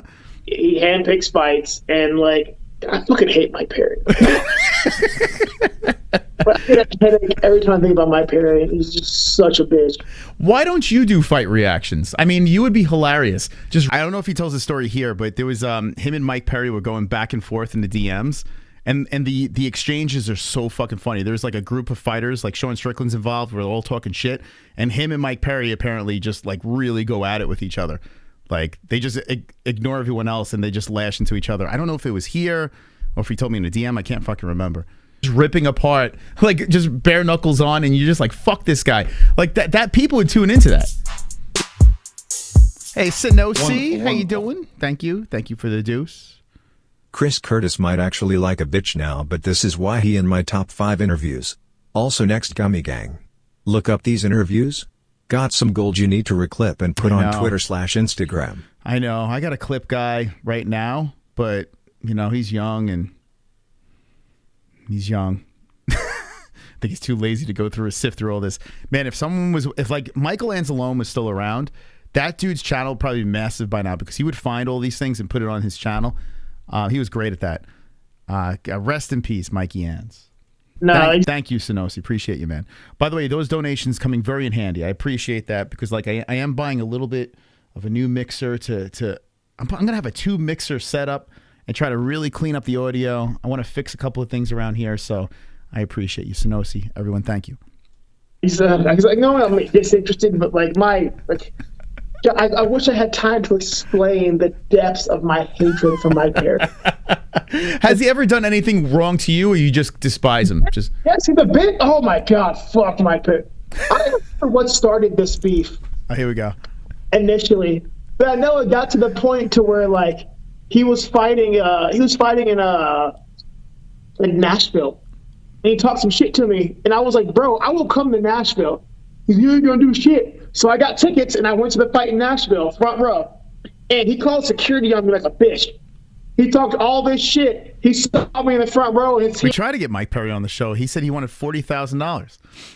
He told Mike Davis on Mike Davis's stream he wanted 40 grand. By the way, how about Mike Davis coming back fighting that sicko Jew guy? What the hell is his name? I can't remember his name. Jordan Levy, or what's his name? I don't know. Scary comeback fight for Mike Davis. He was out there doing shit. They called security, and the UFC security guy came and talked to me. This is a few years. Mike Perry's just a bitch. He's such a bitch, and like I hate him for it. And like, so the fucked up thing is, we have a group chat in Vegas with a bunch of pro fighters. It's like me, Sean, Tavares, Puna. There's like 50 people in this group. And one day I opened the group chat, and Mike Perry's in the group chat somehow. And we immediately lost our shit and started going at each other. And I'm just like, I thought he was in Vegas. I was like, where the fuck are you? We can go fucking settle this now. Like, it's like 3 weeks ago. Dude, I would like to see Perry Curtis in a fucking bare knuckle match. Bro, sign me up. Because the way both of those guys fight, I mean, Curtis, he just wants to fucking swing. Right? So him and Perry going at it, fucking hell, man. I would totally sign up for that. I'm like ready to throw down and fuck. I thought he was in Vegas. But fucking hate Mike Perry. So you're saying this just happened not that long ago? No, the security thing was like 3 years ago, 3 or 4 years ago. The text thing. It's like a few weeks ago, yeah. He's in the group chat one day and I lost my shit. And I was like, why the fuck is he here? Like, so who wound up letting him into the chat? Did you ever figure that out? It was fucking some red guy who was in Florida at the time, like put him in to talk, because he was like, him and Sean were talking about shit, because Sean was going to Florida to train, so he put Mike Perry in the group chat to talk, and I just opened it up and Mike Perry's there, and I'm like, why the fuck? Was Mike Perry ever ranked? Because I see Curtis doesn't deserve a shot at Perry. I mean, Mike Perry, he was so much fun. He came out of Premier FC. Fun fact, that was the promotion that we started with, like, covering back in the day. When I was doing cage interviews and shit, it was Premier FC. Karen Wesh was the promoter of it, and she tried to get in my pants. No lie. But I did not take the bait. Okay? I did not take the bait. Although there was one night when I told my wife that it was over, my ex at the time, I told her it was over. She thought I was running around with this. She thought I was running around with the promoter, and I was like, no, that's not it. That's not what's going on here. But anyway, yeah, Perry came out of that promotion, Premier FC. But when he came to the UFC, he did a lot of fun stuff in the beginning, and I don't think he was ranked. Was Perry ranked? She was supposed to get Perry on the show for us too, and that didn't work out back in the day. I don't think he was a ranked UFC fighter. I mean, he fought Cowboy. Was Cowboy ranked at the time? I can't remember. So I don't know. Cowboy Curtis, I don't see why it wouldn't work. I mean, but he's kind of become legendary outside of the UFC. He's done great things. He's a lot of fun. Felt with Mike Perry here, like, what's going on? And then I thought he was in Vegas, so I'm like ready to go. And Ray Seppo's like calm. Ray Seppo's laughing, like, bro, this is fucking ridiculous. Like, Ray Seppo's like shoving coal and fuel to the fire, like, yeah, go do it, yeah. So we're just like wilding out, thinking he's in Vegas. I'm like, bro, I'm gonna fuck you up, like, show up. And then, he wasn't in Vegas, but fuck Mike Perry. So if the UFC were to say to you, if say, for instance, David Feldman reaches out to the UFC, he's like, hey, we're doing this with Bellator. We would like to have Chris fight Mike Perry in bare knuckle. And the UFC says, you know what? Go ahead. Go beat him up in bare knuckle. Eat the shit out of Mike Perry. I'd be there in a heartbeat. Like, oh, my God. All right, who wins, Perry or Curtis? Let me know in the chat. Who wins, Perry or Curtis? Make your predictions. Probably never happen, but you never know. There you are. I'm getting phone calls. Sorry, my bad. That's actually your agent saying, Chris, abort. You know what's funny? After, I think this was the last interview. Now I'm thinking about it. I wouldn't be surprised because he did say that his team told him to fucking lay low. And it was after the Hermanson fight where he fucking lost his mind. Yeah. I wouldn't be surprised. But he does interviews now. He's on Ariel. Maybe we'll get him back. I don't know. I just don't want to beg. All right, let's get to the Roadhouse. I know I've been all over the place. That's Senosi's fault that we wasted 14 plus minutes on that. But thank you, Senosi. That was a fun trip, man. That was good, yeah. Yeah, Curtis is the fucking man. Like, listen, I know he's whiny right now. If I did not interview him or have any interactions with him, I'd probably be so hard on Curtis. I'd probably be so hard. For sure. You know, I get it, man. You see him online. He's not the same. That's the thing. Like, someone needs to control these athletes and get them off social media because social media is the fucking worst, especially if you have bad tendencies and you can't make the best decisions. Like Chris Curtis at least admits that he makes some pretty stupid decisions. He'll fight with fans and talk shit and, you know, he sits in the pocket and just goes down this horrible rabbit hole where he can kind of expose his, you know, his unlikable traits. But, you know, put the phone down, and that's probably why he got off Twitter. You know? That's probably why he got off. All right, you guys ready for a little Roadhouse? Let's see this thing over here. Let's see. Mike Perry is blackish. Yeah. Like I said, affirmative action. You were obligated to put him on your show. Let's see. Top of the food chain among guys who would be ranked 200 in UFC. He's not good. I like free speech on social media. I do too, for sure. I could never be famous. I shit talk versus everyone. Yeah, man. Yeah, you got to be careful. You do have to be careful. I have been told a couple of times, and I'm not famous by no means, but I have been told a couple of times, well, you just got to fucking, you know, bring it down a notch. But, you know, it's funny. I have not apologized yet. I have not done that for my words. So we're winning. And no sponsors completely canceled us. Wonderful, wonderful. Kanoto. The trailer to Rape House is pretty cringe. I have no doubt that Conor wasn't able to play the villain, so they just placed hidden cameras all over the place and delivered 10 pounds of coke to his trailer. Gifts bags to women on set included rape kits. Okay, there we go. Thank you, Kainoto. Appreciate that. Let me just say this, and I've been seeing this a lot online. People are saying this is cringe and this is that. Did you not see the first Roadhouse? The first Roadhouse could possibly be the most cringe movie ever made. And it was done on purpose. It's a classic, yes, but it's a classic piece of crap. It's a fucking horrible movie. I watched it not too long ago with Jesse. Jesse looked at me, he's like, what is the hype about with this? It's really fucking bad. But if you just watch it and you're just like, I'm a fucking bro, I'm going to enjoy this and be a fucking bro. You know, you can enjoy the movie for what it is. It's a goofy, fun, action, macho movie, right? I know you say, how dare you, but you all know it's the truth. It's the fucking truth. You can't watch that without cringing at some point, right? Oiled up men, you know, doing the whole thing, right? And I'm all for it, you know? And I got to be honest with you, in a rewatch, most recently watching with Jesse, I did look at her too, and I was like, well, you got to understand this is how it is. But at the same time, I was like, I get why you don't like this movie. I totally get it. Because it's not good. It's a fucking shit movie. It's a trash movie. So I find hilarious that when people see this, they're like, well, this looks cringy as fuck. Did you see the original? That's the point. The whole point of this movie is to be fucking testosterone-driven cringe. That's the purpose of it. So I don't know, but I think it's a lot of kids that haven't seen Roadhouse. That's probably what it is. Or, you know, we live in a weird generation. A macho, machismo, over-the-top movie. I don't know if it's going to do well. I don't know, because we have a very soy group of kids now. So I have no idea. But Conor's in it, and if you don't like Conor, well, this is not going to be good for you. Whoa, that's fucking loud. How you doing? All right, here's Jake Gyllenhaal. Before we start, do you have insurance? What? Your coverage good? Like, you have dental? Oh, haha. Is there a hospital nearby? Is it, like, too far? About like 25 minutes, I'd say. Oh, I just slapped you. Are you all right? What?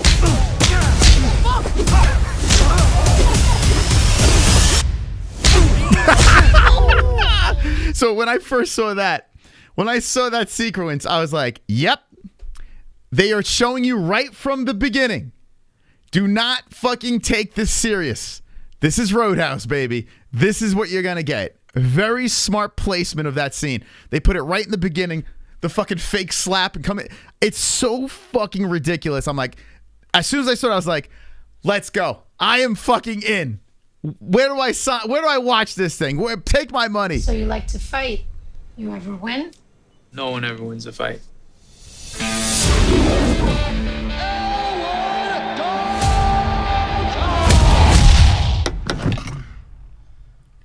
This ain't the Holiday Inn, pal. I'm moving. Got the UFC. A friend of mine suggested I come talk to you. I own a road. Now let's go back to the UFC thing over here, okay? This is what they filmed. Which event was it? It was one of the Vegas events. So if you were in the building for this, that's fantastic. Right? If you were in the building, you could say, hey, I was in Roadhouse. They filmed this in front of the live crowd. Do you guys remember which event it was? It was some big event last year.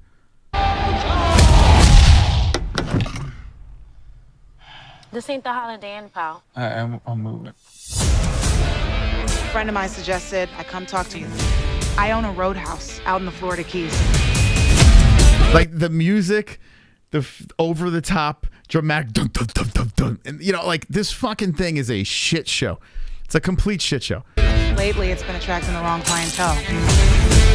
I can pay you. And how about like the bar and the over-the-top fighting in the bar? It's just so goofy. It's literally like the fucking original here. It's ridiculous. Good money.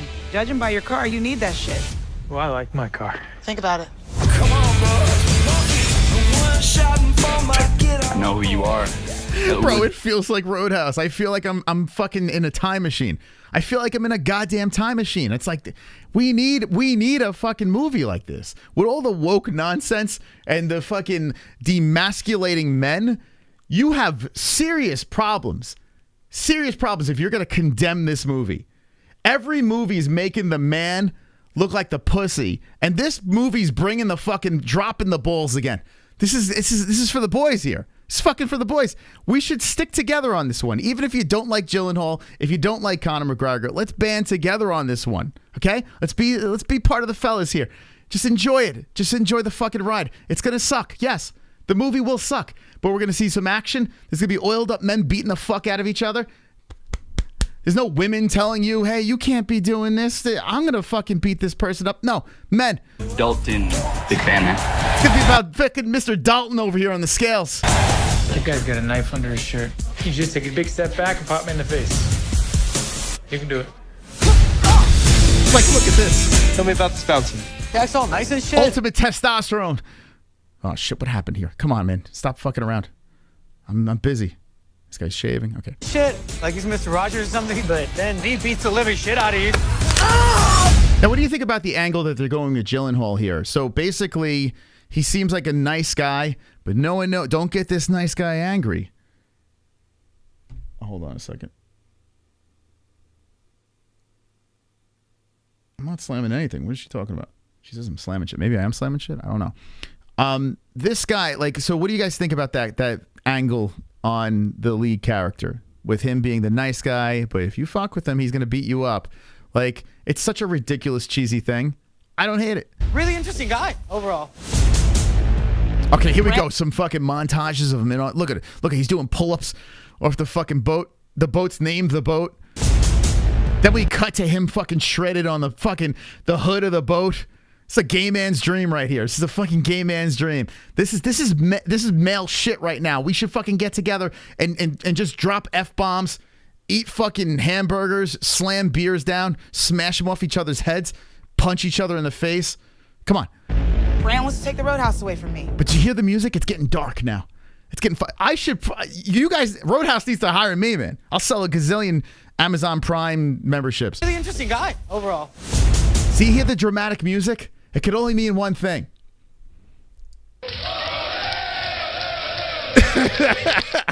It could only mean one thing. No, as I'm watching this trailer for the first time, 124 in, I'm like, it's coming. We all know what's about to happen right now. We all know it's going to happen. Here comes ultimate testosterone, coked up, roided up testosterone. It's coming, guys. It's coming. I'm coming. The fucking Potato King. Listen to the music. Brand wants to take the Roadhouse away from me. He wants to build some bullshit resort for a bunch of rich assholes. Oh, it's getting bad now. I should warn you. People have a certain way of getting things done around here. What? Wait. Watch. What? Does he have a golf club? What the fuck? I should warn you. People have a certain way of getting things done around here. Hey, fellas. Looks like you're having a smashing night. I got a tip for you. Don't let no one get this close. Oh, look out! Come, you motherfuckers out there. Don't you want to fucking punch someone in the face? Don't you want to grab an old man in the bar and smash his head off the fucking table? Don't you want to do that? Don't you want to rape a girl in the bathroom, guys? Don't you feel that like that primal feeling when you just saw it happen there? They took a guy that's never acted in his life and say, play yourself. Play yourself. Let's go through it. Let's break it down over here. That one, girl, this is for the boys. You need to go to bed. This is for the boys. Tonight, we're in for the boys. If you stayed around 1 hour and 22 minutes, 43 seconds into the stream, it's for the boys here, okay? For the boys. Put aside your hatred for Conor for 1 second. Put it aside. Put it aside. This is for the men. This is no woke nonsense. This is no fucking, demasculating men. This is for the boys. We need to take this W and enjoy this W over here. You see him walking through. He's hunched over. The fucking roids are just kicking in, right? He's got a golf club. What are you going to do with that? You kick the fucking door open. Actually, no, you don't. You just smoothly push your fucking hand through the door. It's for some reason he's walking like a Ninja Turtle. I don't know what that's about, but here he goes. Look at him breathing. He's fucking breathing. He's huffing. He's got fucking the crow's feet going. The cauliflower ear. The roid head is in full effect. I think they added some more hair onto him because he doesn't have that kind of hairline. He's got a fucking necklace. I think it says his. Around here. Hey, fella. I think it says his character's name. Hold on. Okay, it does. What's his name? His name is, now apparently he's a new character in Roadhouse, right? Look at this fucking guy. This is a pure man right over here. Knox. Because such a typical Irish name, right? Knox? I don't know, but anyway, his name is Knox. I guess we find out how he got that name. That's Knox over there, boys. It's fucking Knox. You know why? Because he'll knock your fucking head off you, clean off your fucking neck. Hey, fellas. Looks like you're having a smashing night. You need a guy that can't act here. You need it. It's necessary. It worked so well with Schwarzenegger. When Schwarzenegger did the old movies and the dude was delivering lines horrifically, that's what made Arnold Schwarzenegger movies so great. And the Potato King is going to give us what we need. We have Jason Statham right now. I got to be honest with you. I'm done. He's playing the same fucking character. All right, he's handsome. I get it. But it's like enough. We need a roided out, horrible acting action star. We could have it right here. We could have it right here. He can't even lose the Irish accent like Schwarzenegger couldn't lose his accent. That's what we fucking need. He was jacked. That's what we need. It's the future of movies right here, boys. Logan! I got a tip for you. Don't let no one get this close. Now let's talk about this headbutt over here. I watched this over and over again. Pretty good. Pretty good how they did this, because if you look at it, can we do this in slow motion? Like, I was like watching this over and over again. Hold on, let's see. Let's play this in slow. No, yeah. I want to see this in slow-mo over here, okay? Because it looks like he fucking headbutted him. Do you think Jake Gyllenhaal took a headbutt? There's got to be some CGI, right? Yes. Got to be. This close. Okay, here we go. Conor goes back. Here we go. Dude! Dude! Dude! Look at Jake Gyllenhaal's face. He must have... Look... Look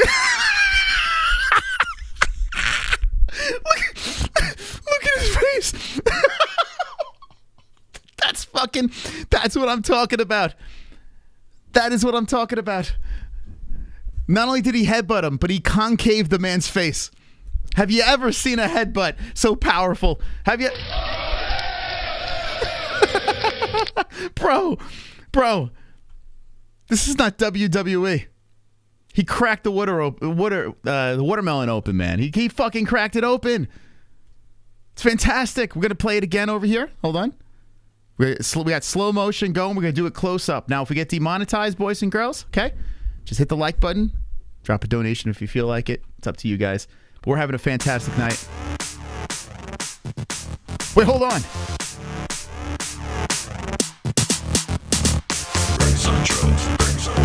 Conor McGregor's got the steroids in. 30. Where are the whales? Got my proper 12 grin. Pull down my pants black from the waist down. Hey, D-Pass me my cocaine crown. Punch that old guy, hand truck, oh my. Titanium gym bone will knock your head sky high. The Poirier Chandler, the whole roster. Bow down to the Lambo yacht, owning monster. Every time I see that booger sugar, wanna put it up my nostrils. Can I take you to the handicap bathroom where I'll rape you with my Irish penis tonight? I wanna rape you with my Irish penis tonight. I wanna rape you with my Irish penis tonight. Perfect. What timing? Tropic. The cocaine budget on this film must have been astronomical. It's not the first time he's acted.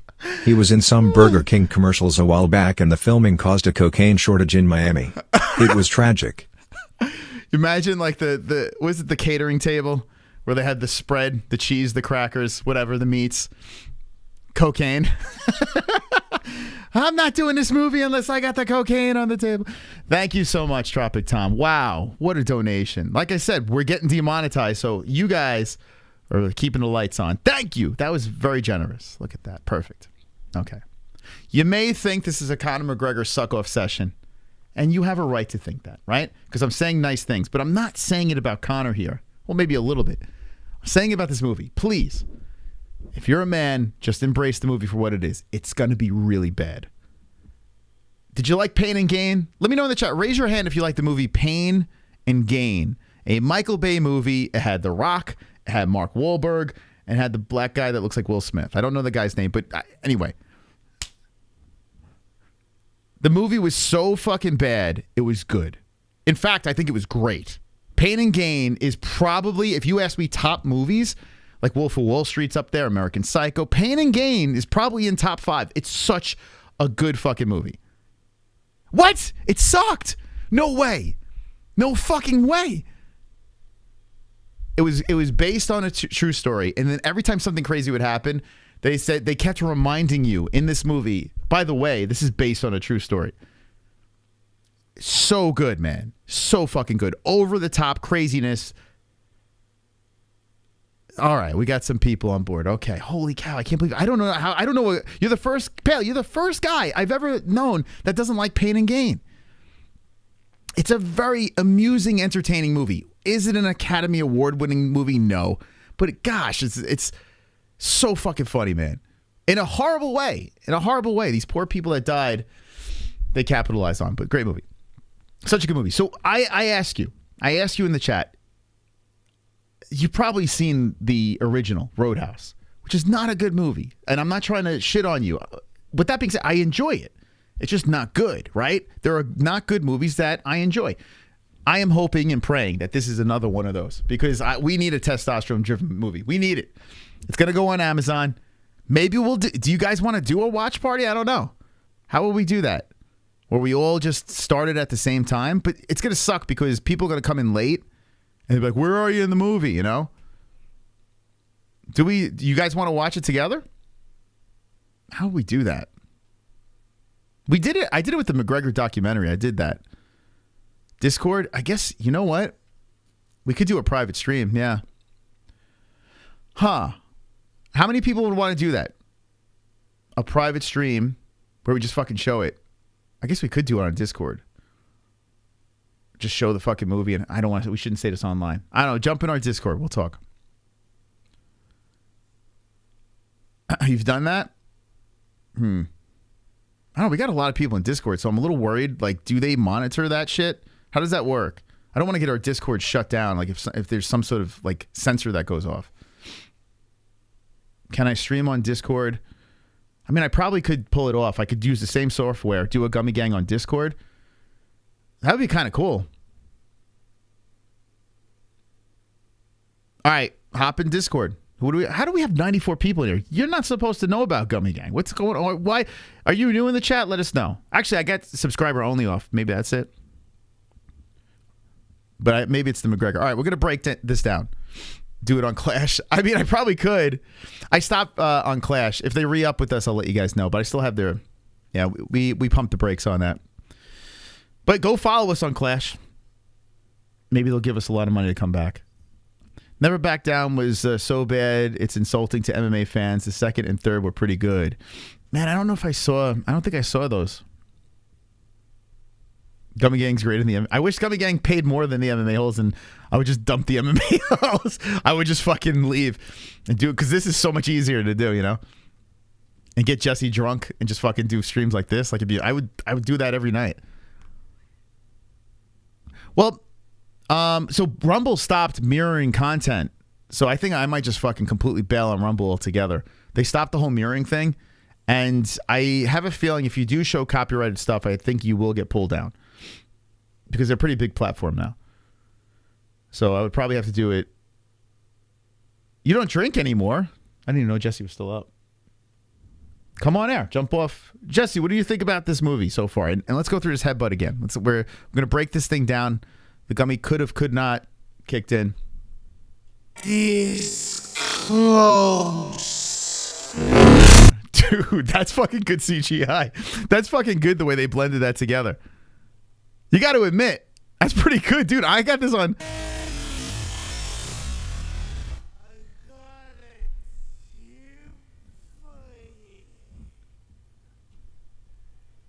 Look at him, look at him, look at him, look at him.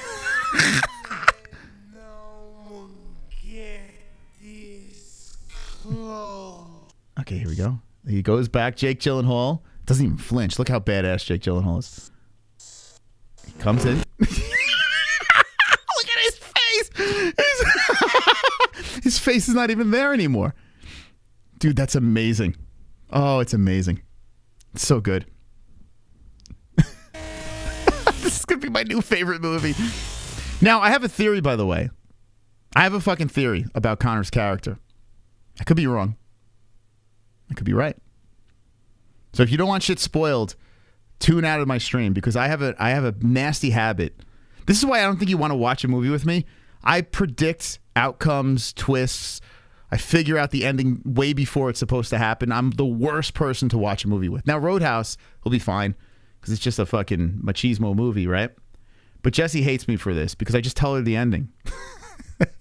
And Conor could die. Yeah, he could die in this movie. And I'll tell you why that could happen. If you don't want spoilers, get the fuck off the stream right now because I'm very good at spoiling things without even knowing. I got a tip for you. Don't let no one get this close. I got a tip for you. Even the accent works. Fuck it. Keep it, man. Who cares? Who cares? Look at this shit. Jake Gyllenhaal. No, threaten me. Tell me to get out of town.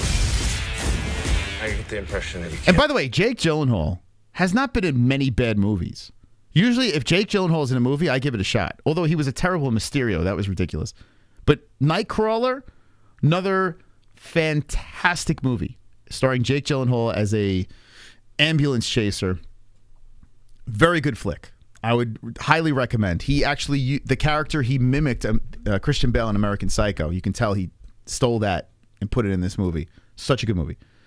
But even bad movies with Jake Gyllenhaal are watchable because Jake Gyllenhaal is such a good actor. So who knows? I mean, this is ridiculous. He might be able to pull this shit off. Can't be threatened.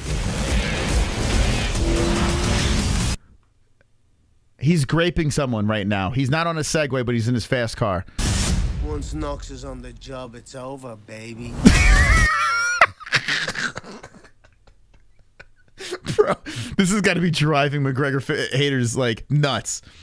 Please, just don't think it's McGregor. Just say, okay, this is a shitty movie with a shitty actor, but it's pulling it off. You know, like, let's get it again. Let's get it again over here. He goes from fucking talking to his boss, you know, trust him. He's got this. Now he's going to walk away from an explosion, buttoning up.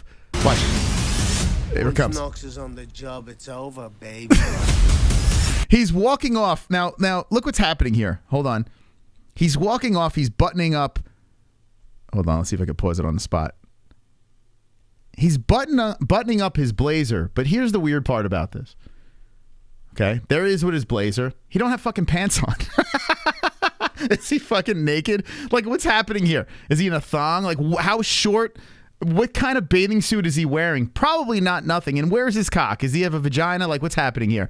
But he's buttoning like this suit, weird suit coat with nothing on the bottom over here. I think he's got a thigh gap going on. I never knew men had that, but that's what's happening. Okay, dude, he's walking from an explosion with no pants, putting a blazer on. I don't know what the fuck's going on, but it's hilarious. Whatever the hell this is. It takes a lot to get me angry, but when I am, I just can't let go. It's so cheesy.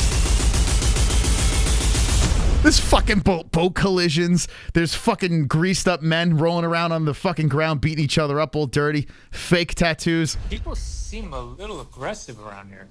Shitty one-liners. Connor's got this fucking, I don't know, what is that, a Viking axe on his back? I have no idea. What's happening? What the fuck is happening? So, okay, here's my hunch. Actually, let's get through the rest. Hold on. Is that one in front of yours? No, I just broke his arm. Okay, so a cheesy line at the end. This reeks 80s action movie. It reeks it. They've captured it through the cheese into 2024, right when there's an election. There's a lot of fucking people out there trying to cancel each other. There's sensitivity. Men are turning into women. And here comes Roadhouse. just walking in, kicking the fucking trans door down. You know? There's no gays. There's no trannies. There's just macho action. When was the last time we've seen this? When was the last time we've seen this mainstream? You might have a shitty, you know, C-level, D-level movie that hit the fucking streaming services. When have we seen this? Come on. You got to put this on the big screen. Get this off of Amazon. Put it on the fucking big screen. It's a big deal. We're back, boys. We're fucking back. Now, the theory with the Conor character. Yo, hire me. Whatever, Amazon, whatever, hire me. I will sell the shit out of this movie. I will fucking sell this thing. Roid it up to the gills. Who cares? He might have shaved a couple of years of his life making... Like, look at the CGI. It looks so fucking ridiculous. This guy's getting hit by a car. It looks like something from Looney Tunes. Like, when you pause, you ever pause movies? And you can see the... Like, the headbutt was pretty good. This shit looks like it's out of Pixar, you know? But anyway, you can't really kill someone, you know, in a movie. That wouldn't work. I think Conor McGregor is this. I think he is the... I'm going to spoil this, guys. I don't think he's just a bad guy. I think he's a bad guy with an arc. I feel he helps out Jake Gyllenhaal in the long run. The end of the movie, could it be one of two things? Conor dies, or Conor comes back around, has a redemption arc, and then in Roadhouse 2, you got McGregor as the good guy, the bad good guy, the anti-hero. That's what I think is going to happen in this thing. That's what I think. Because everyone's running around saying, oh, Conor's the bad guy. Conor's the bad guy. I promise you, because I'm fucking mystical and I spoil movies, that's where it's going. KC, thank fucking KC. Where the herbs go swing, there's an MMA hole named 2 joints, plays the night away. 2 joints. Not 1, 2 joints. I just wanted to play that song. 2 Joints hasn't had that song in a while. The member gifter, KC loves gifting the members. Members, please get on the knees and satisfy KC. Hit him with a.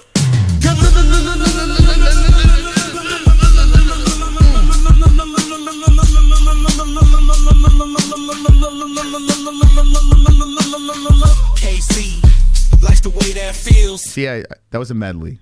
That was like I was like DJing. I was blending. Thank you, Casey. You're the man. All right, so back to this movie over here. That's my theory. What do you guys think? Do you think Conor's a straight up villain, like the henchman, the big bad scary guy? He stays that way. Do you think there's a redemption arc? I don't see how there wouldn't be. 2 reasons. Because the trailer just makes him look like the bad guy, which means, okay, twist time. Like, it just seems too obvious. And 2, when you have the celebrity status of this fucking guy, like people are running down the street chasing this cokehead's car, wherever he is, there's wet pussy and, thick men. It's just how Conor is. He's an international superstar. You want to keep the character in case there's a sequel. Or you might spin off and do a Knox movie. You know what I'm saying? So if the movie does well, why kill the main character? Unless you have one of those weird Fast and the Furious bring back to life Conor type deals, you could do that too. It's not impossible. Wonderful. Tropic. Do you suppose the cast and crew tried to encourage Conor's debut film appearance by telling him to go break a leg? I bet Dustin did. Yeah. They said to Conor, listen, we need you to break the leg and get on as much steroids as possible so you could do this movie. It is weird timing, right? Conor breaks his leg. I mean, this is pre-planned. This is all pre-planned. Conor McGregor, not the leg break. I don't think he planned that. But I think once he broke his leg, the wheels were turning. He's like, listen, I'm going to get on every fucking steroid I could possibly find. Get out of the testing pool. And, seize every moment that comes my way. A script probably fell in his lap. He's like, I'm going to get on some more roids. I mean, he's clearly jacked in this thing, man. Well, like, what the fuck? Jacked. He's ready. This is probably driving people crazy. Now, if you don't like, I saw in the chat, there are people that don't like Conor. I totally understand. He's not for everyone, for sure. And he's debatable as a good human being. It's a debate. We don't know. But everything's leading to him being a complete asshole. Possibly a shithead. Possibly. Could be a rapist. Who knows? We don't know. We don't know. I wasn't there. You weren't there. But if you don't like Conor, is it going to bother you with this movie? Are you just not going to see the movie? Yeah, I don't know what this walk he's doing. He's like, ever since he got the steroids in, now all of a sudden he's got a fucking shell. It could all be before he turned. I hope this movie's good, and I hope we get a series of movies with Conor McGregor just being as extremely retarded as a character as possible. Like, I want to see how far you can go with Conor to make him like just fucking retarded. I don't know. By the way, my brother-in-law says we shouldn't be saying the word retard. He was a little offended by it. He says we say it a lot. And I think we do. So are you guys offended in the chat? Let me know. Maybe I should stop with the R word. I love you, Legacy. You can't be a possible rapist with the allegations he received. They were blatantly ridiculous and proven false via security cameras. Yes, I do have a problem with, I do believe in innocent until proven guilty with anyone. Like, even people I don't like, you got to give them the benefit of the doubt, because if we start condemning people without being convicted, then we are literally doing something that is horrific. You know what I'm saying? You're trying to cancel someone because you just don't like them. That's weird. I don't know. It's weird, man. Listen, I don't like Ariel Helwani, but do I want him to lose his job or go to jail for the rest of his life for something he didn't do? I fucking can't stand Ariel. You know? I can't. But some people hate human beings so much that they don't know and want them to go to jail for things that they're not proven guilty of. It's crazy, man. Like with any person. Let's get back to the retard. Oh, I could say retards. Yeah, if I say it like with a Boston accent, there's retards, I could probably get away with it. Oh, man, I'm rambling so much. When I get high, I ramble. Retarded. Okay. Anyway, so I'll say this. Overall synopsis of Roadhouse, I am definitely going to fucking see it. And if you like Roadhouse, I mean, a lot of people say if it ain't broke, don't fix it. Roadhouse is a classic. Why remake it? This is why. We get to see fucking Conor McGregor act like himself on the silver screen. I'm in. I'm fucking in, man. I want to see how ridiculous. I want this thing to be so over the top, ridiculous as possible. Please. As long as it's self-aware, it will be good. It'll be enjoyable. If it's not self-aware and they try to take it too serious, we could have an issue. Window lickers. Wonderful. All right, that should be used more. Moss, there's definitely puppets in this movie. Ha ha ha ha ha ha. The trailer looks like at any moment Gronk is going to run through a wall like the Kool-Aid Man and ask for directions. There's either Muppets or cartoon characters like Roger Rabbit movie. Oh, God. Dude, that would be amazing. Anything. I don't give a fuck if there's puppets, as long as there's explosions. I want this thing. Give me everything I wanted from my childhood. You know? Everything. When I was a kid, a Schwarzenegger movie scratched every itch. If I ever had a problem in life, if there was any time I needed to be removed from whatever demons were in my fucking little head, I would have to go watch a Schwarzenegger movie. Have to. And everything would be forgotten. You know? You put on Predator, you put on Terminator, you put on fucking, I don't know. You know, all those fucking movies. Even if it's shitty, I love the movie. He had a movie that was not that long ago where he had a daughter and there was zombies. Dude, the movie was phenomenal. What was that movie called? It was like Meg or something, or Megan. Did anyone ever see that movie? Dude, it's so good. It was like a serious movie, a very serious movie about his daughter who was bit by a zombie. Dude, it fucking was Maggie. So good, man. True Lies, fantastic. Did everyone see the movie Maggie? I remember I made Jessie watch it. She was so mad at me that I made her watch it because it's not the happiest movie. So good. Surprisingly good. Like it fucking hits the heartstrings. Schwarzenegger actually showed like an emotional side to him. You thought it was his best movie. It was phenomenal. So underrated. Maggot. It had to be a small budget. It had to do with zombies, and think about it, that genre is so over. Like, it's like, where do you go with it? This movie did it in a way where it felt unique. You know, it felt very good, man. Yeah, go see it if you haven't seen that movie. Very good. Exactly, Sonosi. Exactly. The symbolism in that movie hits. You find yourself being emotionally invested in a movie that about zombies because of that, right? It represents cancer and other diseases too. Yes. Yep, exactly. Very, very smart. Arnold prank calls. Dude, Arnold's the man, though. Even his cheesy movies are great. They're all good. I hope this is a 10 out of 10. You know, when Jesse saw this, so funny with the dun dun dun and that shit leading up to the Conor scene, Jesse was like she was like in, and then Conor hit, and she had a fucking smile from grin to grin. That's why I know she's my girl. You know, that's why I know Jesse. She might be a man. She might be a trans. I don't know. Could be. But yeah, she had a grin from ear to ear. She was like in. She's like, I got to see this. This could be good. She gets it. You know. She's not part of that group. She gets it. So good, man. Hopefully it doesn't suck. I just wanted to, you know, give me what I want. Give me the fucking testosterone. Make it ridiculous. Over the top. Throw a twist in there. We're good. Roadhouse 2, Frankie Edgar versus Conor. Yeah, take my money, man. I'm in. I've been watching all of Tom Holland's movies recently. I'm sorry to hear that. He's actually an okay actor. He's not bad. It's just like I just see Spider-Man every time I see him in a movie. It's not his fault. It's just like he's now Spider-Man. Like he was in, dude, that movie was the movie Fallout. What was the movie he did? Was it Fallout? The video game movie? It was horrible. It was literally like Spider-Man and Mark Wahlberg in a jungle. It was so retarded. that kind of action movie, that's not my shit anymore. Give me this. Uncharted. That's the movie. Not very good. Don't see that. Definitely. I couldn't even get through it, man. Jessie was watching that one. We were off on that.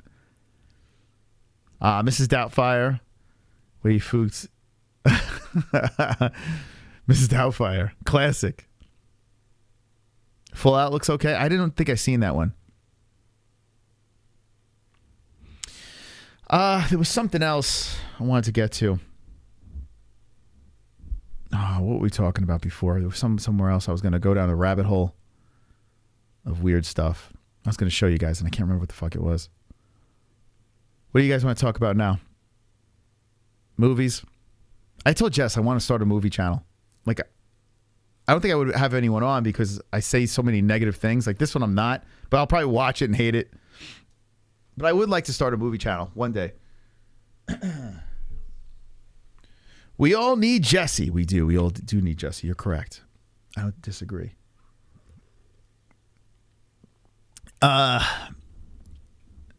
McGregor remake of Django with just an Irish accent for no reason. Holy shit, man. I hope the movie does well. Just because I don't know. I think who is the action star? Who is the action star of this generation? I mean, we can't even say Statham because Statham's like old school now. So who is like the modern day? It can't be. Is it fucking Tom Holland? Is that what we got right now? Who is the guy? Is it Thor? But he's kind of gay too. Like, I don't know. He's fucking jacked, but The Rock? Rock's been actually in some decent movies too. Not very machismo, right? I don't find The Rock, like, I don't know, it's weird. He's kind of like Disney. Like, he feels like a muscular Disney character. Although Pain and Gain, but then he was a big goof in that. I guess The Rock might be the closest, but he's old school too, right? Isn't he? He's almost 50. Who do we got? Millie Bobby Brown? Zane Simon? Is he the guy? Who is the guy right now? Paul Rudd? We don't have an action star. Chris Pratt? Geez, a former fat guy? Although he's good in Guardians. But I don't know. Is that the guy? Keanu Reeves? He's old school. Tom Cruise? Old school. Fuck, we don't have a kid. We don't have a young Vin Diesel's old school. Although I'm not a Vin Diesel guy. Denzel's old school. Wonderful. Next, you got to name Hasselhoff. Like, Moss, imagine this. They're going to cast Conor as Judge Dredd. He's gonna look great in that helmet with his potato nose all smashed in. He ends up arresting himself for possession of cocaine in the remake. The movie will be about 3 minutes long. I don't know if that's funny, if it's the weed. I don't know what the fuck it is, but it seems funny right now. That's hilarious. His potato nose pushed in the Judge Dredd helmet. Oh man, who is the action star now? We don't have, like, think about it. You got to think. I guess it's got to be a superhero. Tom Holland might be the biggest. Man, we need someone, man. I don't know. We need someone. I hope it's Conor, man. Although Conor's what, 35, so he's pushing old school now. John Cena, he's funny. He is a funny dude. I don't know. He doesn't. I don't like have to rush to see a John Cena movie. He is funny though. I will say that. Henry Cavill, great Superman. I think he was a fantastic Superman. Although The Witcher, dude, that was the gayest shit I've ever seen. I mean, Jesse watched the first episode, and I was like, I feel like I want to suck a dick now. It was the weird. I'm like, this is like whimsically weird, man. Like, I had to get out of it. Dude, that's a weird show. I don't know how you guys watched The Witcher. That was really odd. It seemed like it was meant, like there's some shows that feel like they're not made for straight people, and that was one of them. There was another show that was on that got really good reviews. It's like about some sorcerer that we watched, and he was like, I don't know what the fuck. He was like bouncing around from world to world, and it was very goth. And I had to get the hell out of there. The Witcher was on Netflix, I think, with Henry Cavill. It was based off the game that's supposedly pretty good. Yeah, some sorceress show. I don't know. If someone says it in the chat, I'm pretty sure you don't. Reacher? Yeah, you're not the first person that said that. People say it's good. Yeah, I don't watch any shows. When the boys come back, I'll force myself. No, not Merlin. No, it's like oh fuck, I forgot the name. If Jesse's in the chat, she would know I'm talking about. Really weird show. Alan Richardson from Reacher. I don't. I guess I gotta watch more TV. I don't know. Liam Neeson. What else we got? I know there's more. There's more shit I wanted to talk about, but when I fucking get to this state of mind, I don't. You got to see this. The Bastard Sons. This is a real man's movie over here. I'm not logged in. What the fuck? Come on, man. Let's log into this thing. Bastard Sons. A lot of people like Reacher, huh? So what's Reacher about? Give me a quick quick synopsis. Next James Bond. I didn't mind Idris Elba. Like, I was kind of cool with having Idris Elba as James Bond. I think that guy's fucking smooth. And that's one situation where I'd be like, okay, that works. I don't think anyone, you know, when people scream and yell, like if you have a white guy play a black guy play a white guy, people lose their minds. Who cares? You know, I think he'd be a pretty good Bond. I tell you what, man, I didn't see the last Bond. I really want to see that. I've never seen it. But that dude was good, man. Whatever the hell his name is. Oh, okay, gotcha. So you got a big cheeky. Jack Reacher is a former U.S. Army military police major with extensive investigative and combat experience who now lives as a drifter, traveling from town to town across the United States. Gotcha. Is it like Banshee? Did you ever see that show Banshee? I fucking love that show. Banshee's so good. Is it like that? Banshee, like you would tune in and like a main character would die every week. It was nuts. Wow, yeah. All right, so Reacher's good. I gotta check it out. Thank you, Hearns. I saw the comment. Thank you, man. Yeah, I had fun.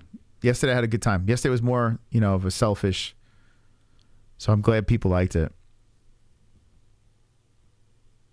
Oh, is it like Banshee? Oh my God, I've been craving a show like Banshee.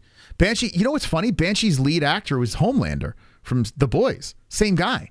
That's probably why I loved Banshee. That guy is, if he's in something, watch it, man. That guy is, he picks good roles. Oh, it's not like Banshee? Fuck. Damn, Banshee was so good. That show was nuts. That's a good, if you want to see a good binge show, that's one. 100% honest, I never watched Breaking Bad. That's basis on a Mexican, pretty much.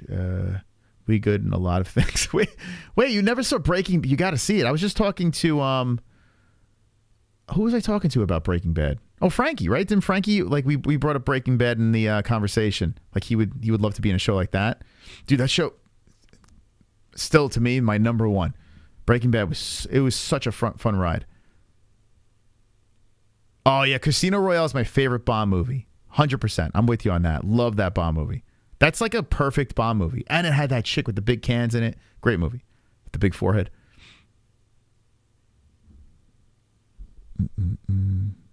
Wow, a lot of people like Reacher. It's campy. I don't mind campy if it's, I don't know. Like, if it has, like, good twists and shit. Yeah, I didn't watch Peacemaker. I didn't. I probably would like it. I don't know, man. Like, there's just so many shows. How do I watch all this shit? I spend more time. The reason why I don't watch TV is I'm streaming with you guys all the time. That's the only time I have free. Everything else is like dad moments or behind the scenes work shit. So it's a lot of nonsense that goes on. So yeah, I don't have time to watch anything. We can't even watch a movie. Watch The Bastard Sons. The second half was Ellie screaming the whole time. I barely even knew what the hell was going on. All right. Yeah, I'm getting demonetized for it. All right. So if this stream, if you can't watch the replay of this stream, it's because I've been playing a lot of this trailer stuff. So hopefully I just get demonetized. We move on. But when I show I don't know how channels show these clips without getting flagged. I have no idea. Okay, Reacher. Yeah, I have, this is like, I'm going in completely dark in this. If I don't like a trailer though, season 1, trailer season 1. Okay. Reacher. It's got a, oh, it's on Prime. Okay. Easy enough. Man, you guys are raving about the show. Police, don't move! Jack Reacher, parents deceased, retired Army. Bronze Star, Silver Star, and a Purple Heart. What in God's name is a guy like that doing in Margrave? What's a guy like that doing in jail? Zip ties? Oh, man. Cuffs didn't fit him. You guys recycle? Yeah, I don't know, guys. I don't know. It might be too campy for me, man. I don't know. Is it this campy?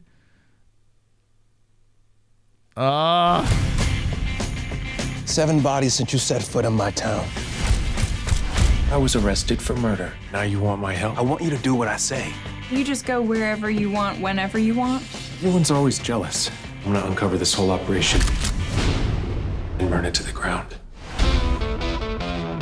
You boys knew what's about to happen to you. You'd leave now. Don't go getting yourself all right, arrested. I don't want to watch this because I'm cringing hard, man. I don't want to fucking watch this. I don't want to watch any more of the trailer. If I do give it a shot, I'd rather not. Dude, this trailer is fucking brutal, man. Like, we just saw Roadhouse. We just saw that trailer. Fucking testosterone. Just like, hey, how you doing? I got muscles.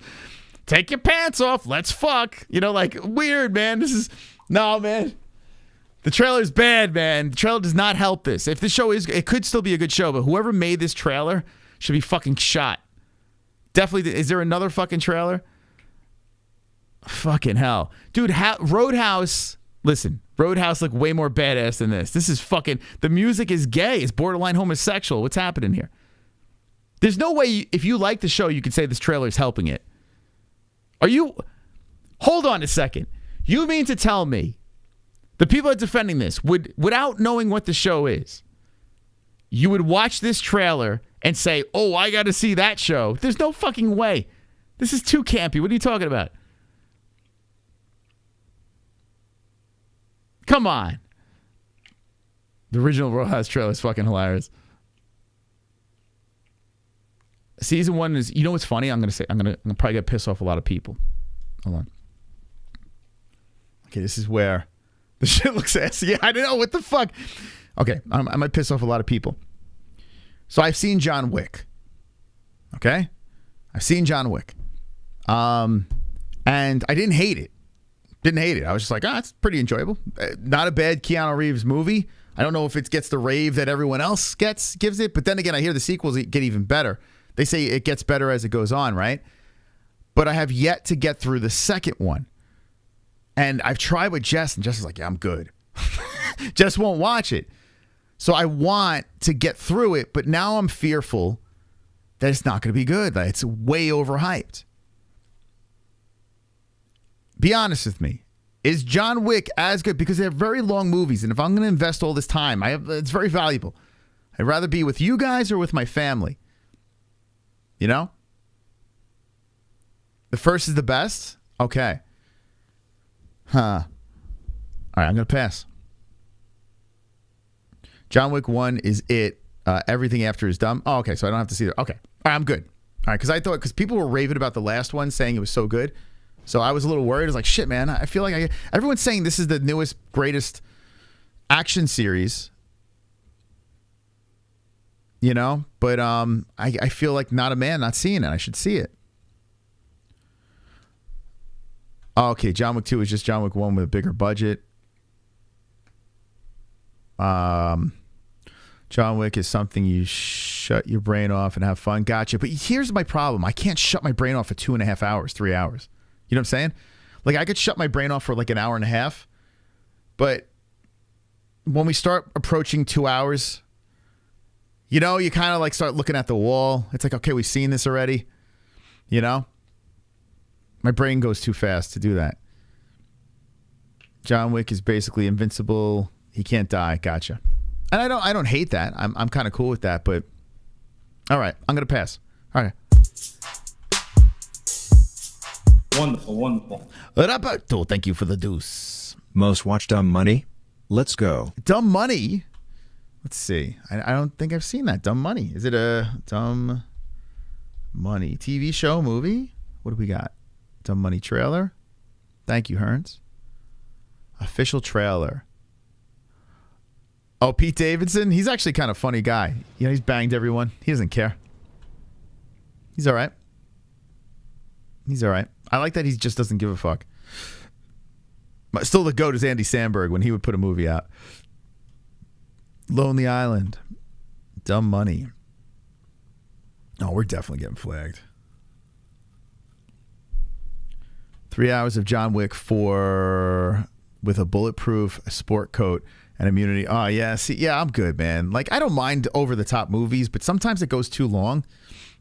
And then I'm like, all right, maybe when I was a kid, I could probably get through it. But now, I don't know. I feel like time's so valuable. Me and Jess will turn shit right off. Even if people rave about it, if we don't like it, we just shut it off. I'm like, we got so many cool things we could be doing compared to this. Hot Rod. Dude, Hot Rod is so funny. Another underrated movie. Hot Rod. Hilarious. Peter's the throwback version of Moss. Young, dumb, and full of cock. Pete Rugg. Yeah, this guy. What's his name? Pete Davidson. This guy, he bangs all the MILFs. Fuck. Invincible, the movie with... Dude, it's such a good movie. The Shyamalan one. I love that movie. Although I love... What was the one... The third... Split was really good. Are you talking about the Shyamalan? Because if you're going there... this is Sony. I probably can't show this, man. Sony's very cuck. Sony's a cuck company. Can't show that. Yeah, as soon as I see Sony, I know they're going to fucking slam us and shut the whole thing down. So I can't do that. I think I'm going to stop. Oh, Unbreakable. That's what I was thinking of. You're right. So I have not seen Invincible, no. Unbreakable. Yeah, that's the one. Someone asking about The Sopranos. I did see it. Well, I never seen it straight through. Like I've basically seen every episode, but in pieces. Jessie is about to go on her 5th watch of The Sopranos. She loves it. And when we had Kevin on last night, and he was in The Sopranos, not a big scene, not a big thing, but he was in The Sopranos. He's supposed to be in season 5, and then he got deployed. But when she found out he was coming on from The Sopranos, she was besides herself. She loves it. I think Sopranos, okay, I'm going to say this. I think Sopranos is very overrated. Very, very overrated. And I don't think, even watching the replays, it's funny, it's got its moments, but I just feel it doesn't hold up. I don't think it holds up. Like when you watch it now, it feels very dated, you know? So I can't really do The Sopranos. And it's right up my alley too. But I don't know why. I can't get through it. The Nice Guys? Which one is that? The Nice Guys. That sounds familiar. I think I saw that. Was that like Wahlberg or some shit? I'm going to get whacked. Yeah, fitting that now I'm hanging out with the mob community.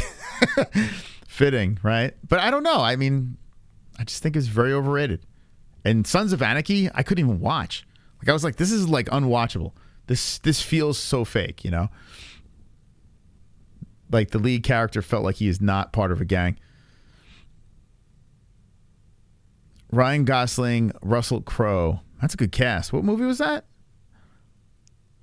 I like this version of Russell Crowe, the fat version, like the real shithead fat guy. I kind of liking this Russell Crowe. He's like a dick. He was in a movie where he was like a road rage guy. Pretty good. Breaking Bad is a child's version of Sopranos. I think Breaking Bad is so superior to The Sopranos, it's not even close. Like if you would torture me to watch The Sopranos compared to Breaking Bad. Like it was That show is such a good rewatch. It's the most complete show I've ever seen. It stuck the landing. The worst thing it ever did was spin off into that Jesse thing where they kind of added on. And Better Call Saul was supposedly good. I didn't watch it. I was good. Breaking Bad needed to end, and I'm good. So good, man. Best use of 5 seasons. You watched it 5 times? Me 3. Yeah, me 3, and then bits and pieces afterwards. But although, like, Frankie Edgar was ripping on Game of Thrones, I didn't mind the ending. I didn't. I think people went a little too hard on it. I think it was kind of cool to make fun of the ending. I don't know. People were expecting Jon Snow to be like. I was happy that he was nothing. Like, spoiler alert. I was happy that he was banished to the Night's Watch. You know. But Breaking Bad was so fucking good because by the time you hit season 5, you were like, oh my God. It was like getting punched. It was like getting kicked in the nuts every episode. It was just like they were just dropping new things. New things was happening. It was just getting more and more intense. It had a great climax to the show. It's perfect. It's a perfect show. It had humor, but it was so intense. And it made you want to fucking kill his wife, which means she did a fantastic job. Wow, Better Call Saul better than Breaking Bad. Whoa.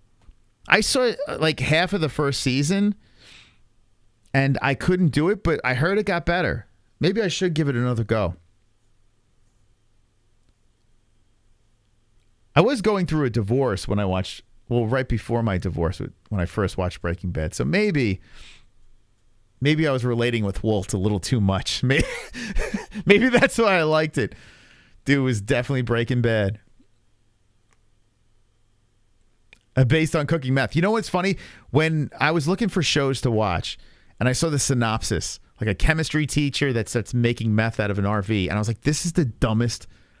This could possibly be the dumbest show I've ever heard, like concept for a show ever. Like when I read the synopsis, I'm like, I'm not watching this. And I actually pumped the brakes. And I caught on late. Like I caught on right before the 5th season started.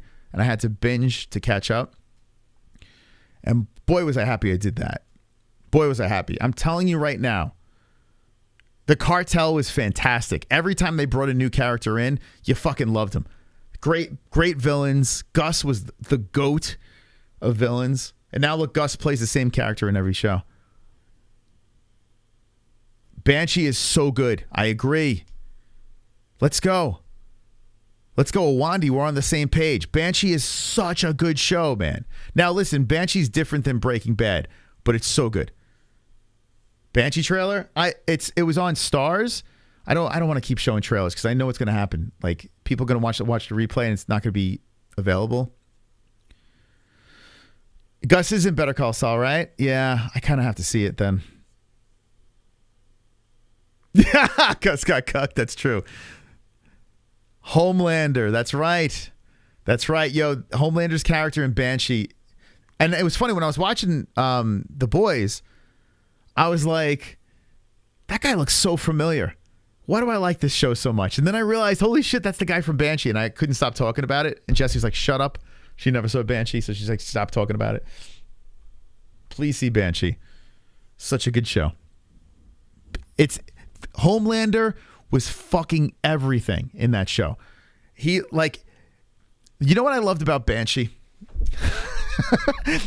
I used to tell people this. This is how I would get people to watch the show. When you watch Banshee, you turn it on. It's a criminal that gets mistaken for the sheriff of a town, and he starts running the town, but he's a criminal. And no one knows, right? They think he's someone else. It's a fucking perfect concept for a show. I won't say anything else.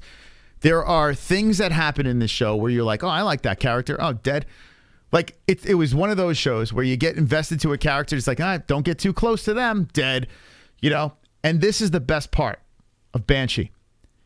If a hot girl came on the scene, you would sit there and be like, I wonder what she looks like naked. Next episode, she's naked. And Homelander's fucking balls deep into her. And then another episode comes on. You're watching this. You're like, it's a pretty good episode. Wow, I wonder what she looks like naked. She's getting fucking spread eagle. It's like it answers your prayers. Every time you watch the show, you're just like, Oh, that's cool. Well, she's getting fucked right now. Oh, she's naked. Oh, nice tits. Every fucking, like, those that watch Banshee, did you get that experience? Did you get it? Oh, so good, man. Such a great show. People need to talk about that show more often. Anyway. Oh, yeah. I watched the whole damn show. So good, man. So fucking good. And now that you know that actor that plays Homelander is he's such a beast, you can probably appreciate Banshee even more for his character. I remember loving all of Banshee. I binged through that show so fast. So fast. I would stay up late and just fucking binge through it because they would have like cliffhangers of like crazy shit happening or people dying. I 100% would recommend it. In fact, I want to run through it with Jesse now. I want to go back. Invincible. So Boys is like Invincible. Shit, and I was told I had to watch Gen Z too. Was it Gen V? Gen V? What the fuck is it called? You loved every season of Banshee? I got to make Jesse watch that. So I don't like Cobra Kai. Didn't like it. Yeah, I didn't like it. And we got through like 3 seasons, and then I think it was 3 seasons. I can't remember. We got through a couple of seasons, and I looked at Jesse before we started the next season, and I'm like, and we simultaneously looked at each other and said, "We're gonna still do this," and we just stopped. It was too campy. It was too ridiculous. I know it was self-aware and everything, but it was just kind of like, it was the same thing over and over again, and I was just like, all right, this is getting stupid now. Oh, I got to see Twisted Metal. I want to see that. Yeah, I want to see that. That looks pretty cool. I forgot about that show. Fuck. How do you watch all this shit? Never watched Cobra Kai. Listen, in the beginning, it was cool, like it was very nostalgic. I loved the way they handled it. I loved, the old bad guy being the kind of the good guy, anti-hero, I guess, right? I loved that they brought Machio back, but then it was just like, all right, I'm watching the same thing over and over again. I was like, I don't know. It was kind of like Saved by the Bell with fighting. I don't know. I don't know what to say about that. Yeah, Walking Dead is such a misfire. That could be the worst turnout for a show ever. I don't think there have been another show that, and it's still fucking going. You got a new Rick spinoff, and it's just like it just doesn't know when to stop. It's like a fucking soap opera. It just keeps going and going. That show started so good, like ridiculously good. That first season is like it's a masterpiece. So good the way it started in the hospital and shit. Like I was so good, man. The Shane episodes, dude. Shane was so fucking good. Once they killed Shane, a lot of things fell apart. Spoiler alert. Now it's just a money grab. And dude, I used to have, like, no joke, in my old apartment, we would have Walking Dead parties where we would dress up as zombies. Like, it was that good. Main characters dying. Then it got to the stage. This is where it sucked. Main characters stopped dying. Once they did that, main characters stopped dying. That's when it lost it, because everyone felt invincible. Everyone. Daryl's brother was fucking fantastic. Merle was his name? Was that his name, Merle? Oh, such a good character. Racist piece of shit. He played it so well, like you believed he was a fucking asshole. Such a shame, man. Walking Dead had, by the way, see, this is why we should start a channel like this, right? Maybe Gummy Gang will just turn into that. What was I going to say?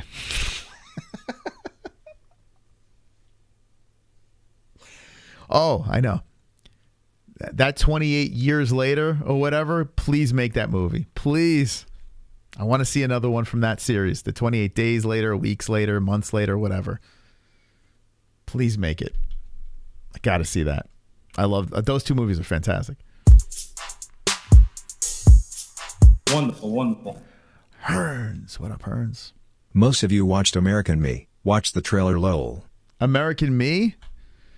Wait, didn't I just watch that? Oh, shit. Did that come in twice? Oh, Dumb Money that was. I'll tell you what, Hearn, send it on Discord and I'll check it out. I don't know. I'm afraid to show more shit here now because I'm like, fuck. Maybe I'm paranoid. Wonderful, wonderful. I just don't want it to get shut down, you know? Criminal who assumes the identity of a sheriff that gets killed, takes his phone and pretends to be him yet no one catches on. He knows nothing about police stuff, yet no one suspects anything in a tech era. That's why Banshee is hard to watch. Don't fucking, no. Don't say it. It's a hard watch. Don't fucking say that. Not a hard watch. What are you talking? Kino, did I get that wrong? Did you not like Banshee? Someone find that man. Oh shit. I thought he was going in a direction. Dude, it's great. What are you talking about? It's such a great plot. You gonna make me do the trailer? You gonna make me? Oh God, I hope the trailer doesn't suck. I hope it doesn't suck. Now watch this be a shitty trailer. 11 years ago. That's Homelander. Dude, I can't fucking believe that. Season 1 full trailer. He always has something with his mouth. What's up with Homelander's mouth? Maybe he's got just very small lips. Dude, I want to watch this again. All right, here we go. Ah, fuck, this stream is done. It's another man show right here. He's like, he's ready to rewatch it. I do solemnly swear that I will faithfully perform Cinemax. the duties of Banshee County Sheriff, the office of which I now enter, and that I have no knowledge of... Creator of True Blood. Remember that? That was a fucking popular. I was never on board with that. You know what's weird? I think I was a homophobe, guys. I'm going to say it. I'm going to fucking say it. When True Blood came out, I just could not. I was like, this is too much gay shit, man. And then I watched Spartacus. There was a lot of gay shit in that. And I was very, like, put off by it. But now I'm so desensitized, I guess. I've been turned. Any circumstance, past or present, that would disqualify me from the assignment of this office. So help me God. This is great. The new sheriff. That's right. I'm Kai Proctor. There's not a criminal enterprise around here that doesn't start or end in his pockets. I am this town. I helped build it. And Yeah, it's like a whole Amish thing involved in this. bled for it. Have you ever loved anything like that? I'll catch up to you. Hot girl, let's see her naked. Who were you? For 15 years. You were the most notorious thief in the country. Dude, this is crazy. 11 years ago. Holy shit. Yeah, the Amish Mafia. Always these shows with these weird storylines, like Breaking Bad, chemistry teacher, meth lab. Amish Mafia. Like, those are the ones that hit it out of the park. You don't even expect it. Yeah, 15 minutes. Yeah, 15 years in prison. Follow the mob genre. A lot of former mobsters started YouTube channels and talk about either them cooperating or their jail time. It's riveting.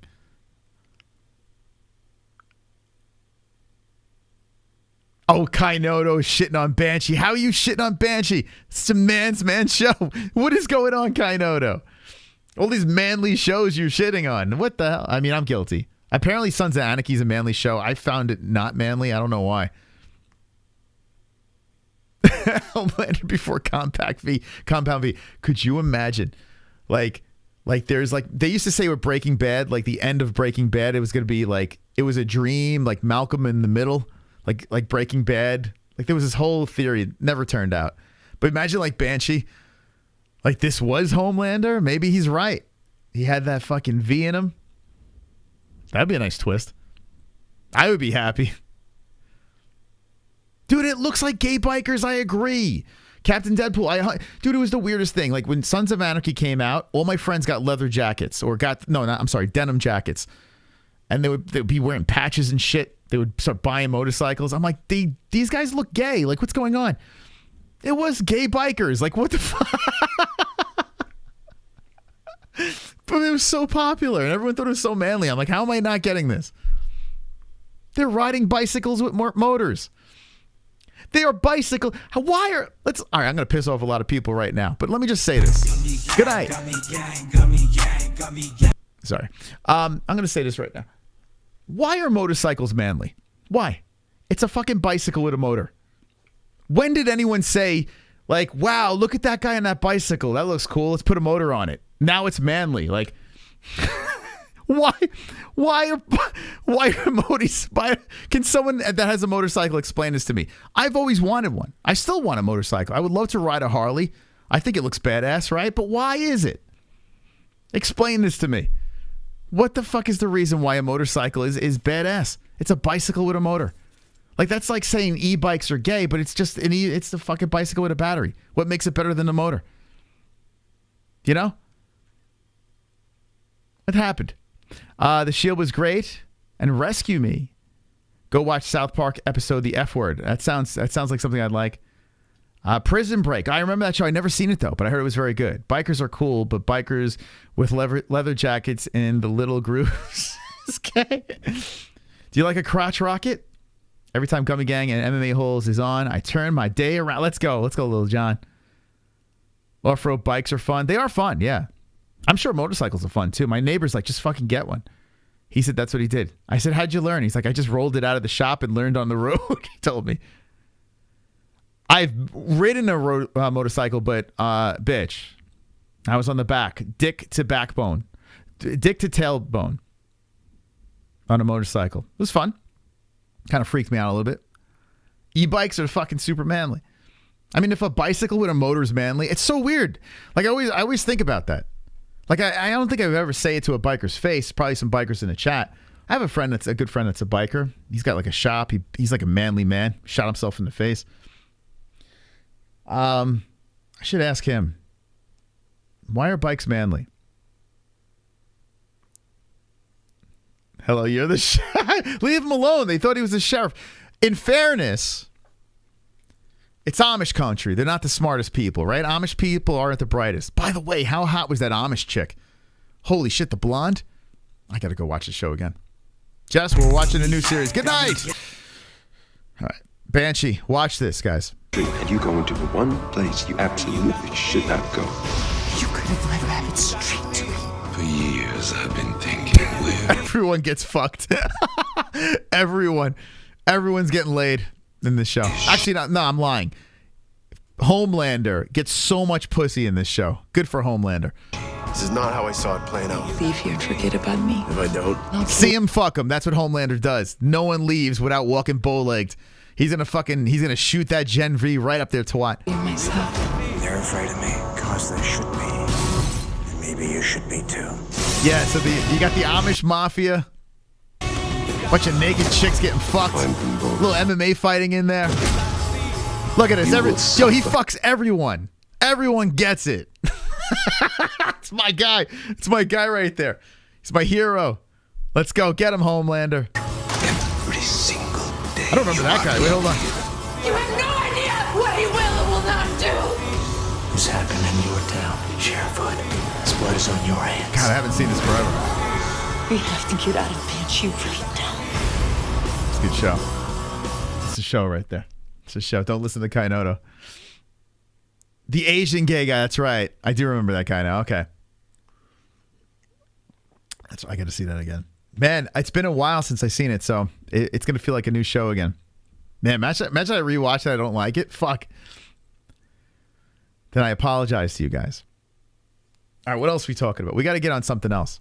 There's got to be another. We roasted John Anik a little. We spoke about Roadhouse. What else we got in us? Frankie Edgar. I'm friends with a movie star now, Kevin Interdonato. We're text buddies.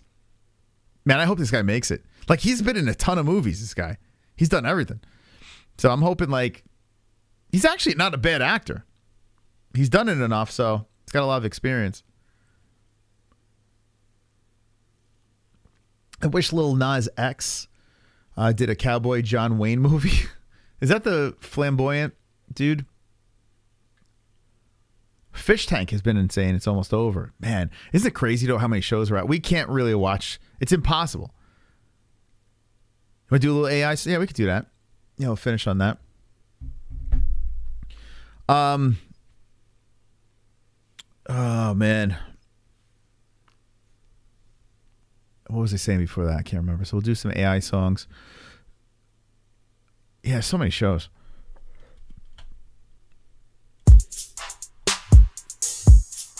Wonderful, wonderful. Kainoto. Moss, Stars has a spin-off of Banshee about this black dude who stumbles into this town in Arkansas and becomes the Grand Wizard of the KKK. He never takes off his hood. No one suspects a thing. They ignore his black hands and athleticism. Oh, man. I would watch that show. I would 100% watch that show. As long as the black dude that's the star of the show bangs all the women, you know? Everyone gets it. Everyone gets piped down by the BBC. Then I'm in. I'll never forget, man. I was watching Banshee. I'm like, yeah, that'd be pretty cool to see this girl naked. And it would always satisfy me. It would always happen. I'm like, well, thank you. Thank you, Banshee. No show has ever satisfied that unless you're watching a porn. You know? If you're watching a porn, you know what you're getting into, right? But in this show, you're just like, man, I wonder. I mean, every straight guy has said that, right? They watch a movie. What does this chick look like naked? You know? Banshee gives it to you. It's a beautiful show. All right, let me take a leak and we'll do some AI songs and we'll get out of here. I'll be right back. Gummy gang, gummy gang, gummy gang, gummy gang, gummy gang, gummy gang, gummy gang, gummy gang.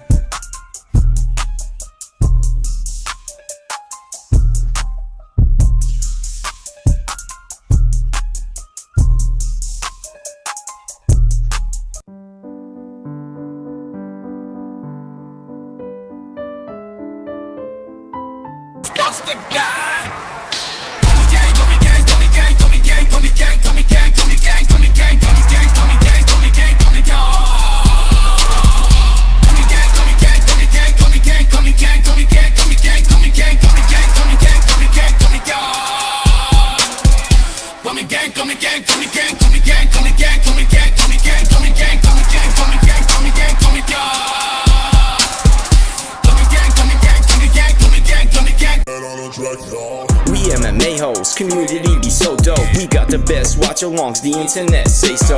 Who you gonna pick now, the over or the under? Chris will give his picks out, and I don't trust no other. Main card or the prelims, it don't really matter. UFC fight nights and pay-per-views on a platter. Toe holes and omoplatas, blood nose and split bananas, thug rolls and empanadas, big bowls of marijuana. Gummy gang, gummy gang, gummy gang. I need 2 joints to hang in the homie Craig gang. I'm grinning ear to ear, amped up, showing things. It's time to watch the fights, beast mode, watch them bang.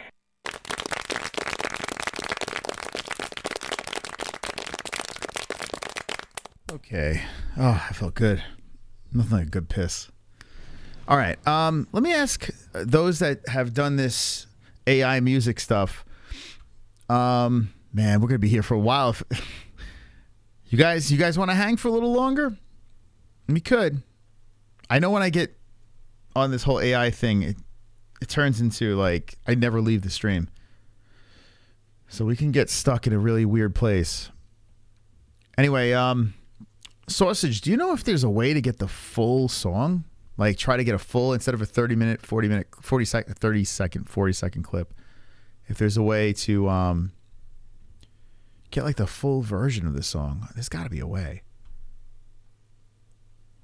What is it? Suno. All right, so it's Suno, right? And got to go to one of these betas. Go to 7. Okay.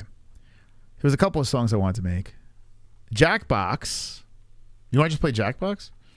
I don't know, man. I don't know if I got to be in the zone for that. But we should have a Jackbox night. I think if I do it now, I don't know. They gave you the full song. Whoa. Okay. Let's see. We need to make a full song. Suno AI. Oh. Uh-huh. How does this work? Trending. So these are AI made songs. Another year's come and gone, and I'm not where I long to be. Snowfall on the city streets, but it ain't Christmas to me. They got their own fucking Spotify of, like, what? You can copy the link, share away, download. You could download the songs. Wait, so you can create a profile, put Suno songs up here, and people, what? Gather round now, it's turkey time. Catching up with all your kin and dimes. What? Do you think people are monetizing this? The problem is that the quality of the songs are, they still haven't mastered that. Sounds pretty bad. I wake up every morning, coffee in my hand, trying to figure out this modern life is hard to. That's pretty gay, but that's pretty neat. Chill hip hop. Dude, this is scary. AI voices needs to be banned. It's getting too accurate. This is really scary. I feel bad for, man, any sort of content creator. I'm embracing it now. If I was an actor, if I was a writer, in any way, if I was a comedian or musician, holy cow. It is really, really fucking scary.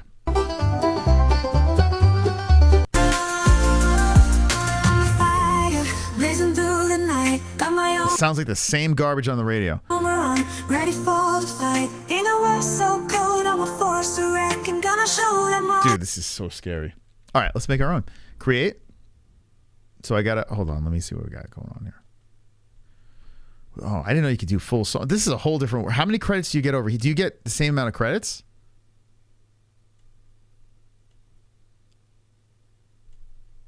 Okay, sign in. Suno. Okay, we're in. How many songs do you get? All right, hold on a second.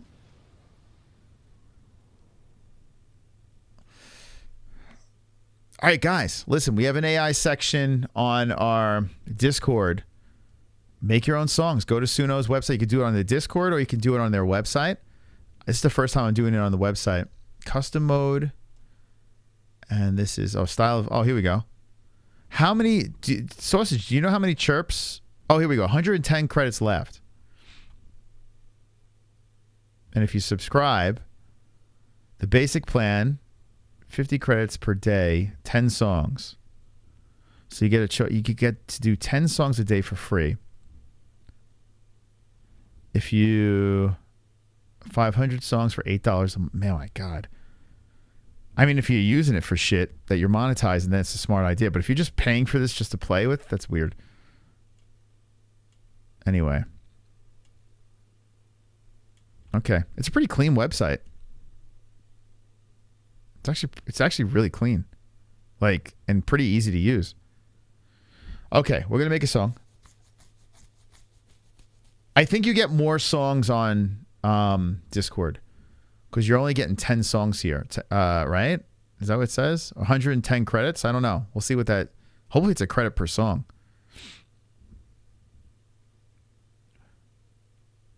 Okay. All right. I wanted to make a couple of songs for this show. I'm trying to think of like segment songs, right? So we need a good segment song. I'm trying to think... If we have a guest, should we have like a We Have a Guest song? I used to have a We Have a Guest song. That's kind of gay. No, I don't know if I used to do that. What would be a good segment that needs a song? A reoccurring bit that we do that could use a song, or maybe it's a prediction song. Maybe we should do something like that. Like it's time to, we have time for some picks. Chris Curtis hates everybody. I mean, that is a segment that we would love to do. But I'd rather get him on board before we make the song. How about a song when something goes wrong on the show? Yeah, when that's actually like an awkward moment. Like when I say Frankie Edwards. Or I've been doing a lot of that lately. I tell Jesse, I'm like, am I having dementia or something? Like, I don't know what's going on. I keep fucking up my words. I think it, but I say something different. What was up with the Frankie Edgar video? I clicked on it and some random New Yorker or some shit. What? Some random New Yorker. Are you talking about the second interview? Kevin Interdonato, the famous actor. He's from Jersey. Frankie was on the first half, 45 minutes. Oh, Fuji Brandon Twink song.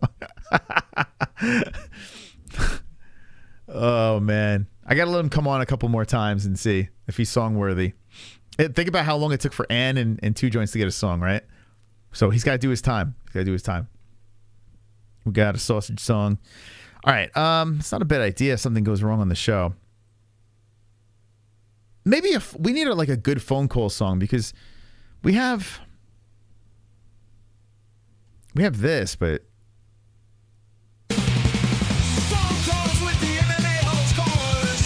I don't like that one. I don't know. It's punk rock. Do we have any other phone call songs? I thought we had it. Oh yeah, here we go.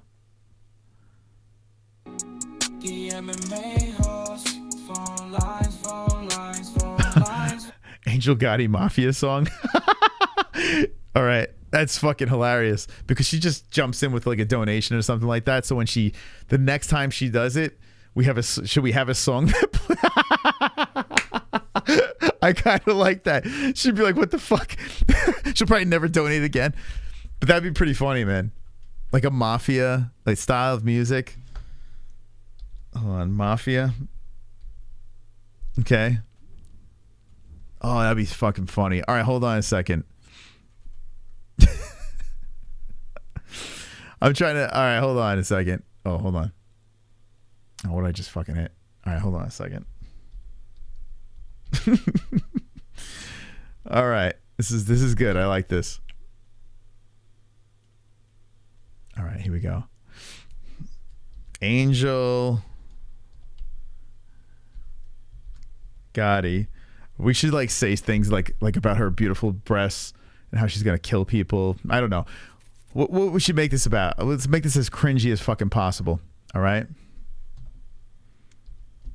Is the most beautiful. Am I fucking? Hold on a second. Okay. Angel Gotti is the most beautiful woman on YouTube.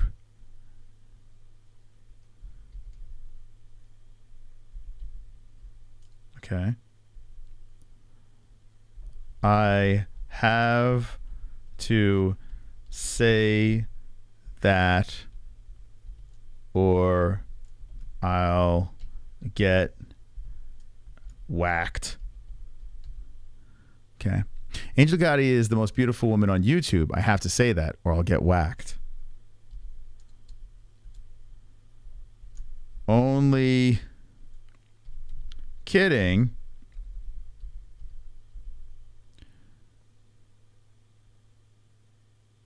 No. Let me hold on a second.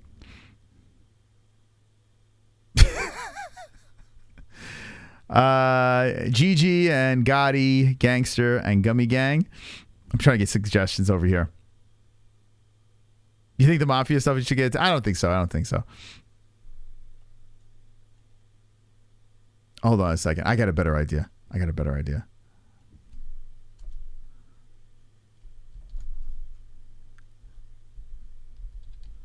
I am in love.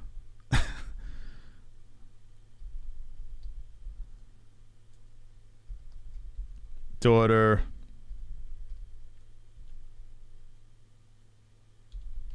of the boss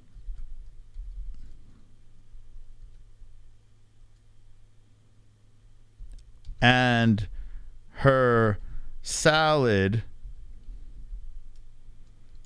I would toss. Angel Gotti is the most beautiful woman on YouTube. I am in love with the daughter of the boss and her salad I would toss. That's beautiful. What else?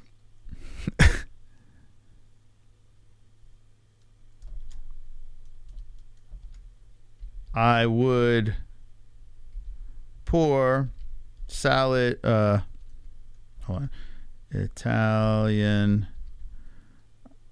dressing all over her beautiful tits. I would pour Italian Italian dressing all over her beautiful tits. Okay. What else? What else? And the chat would too.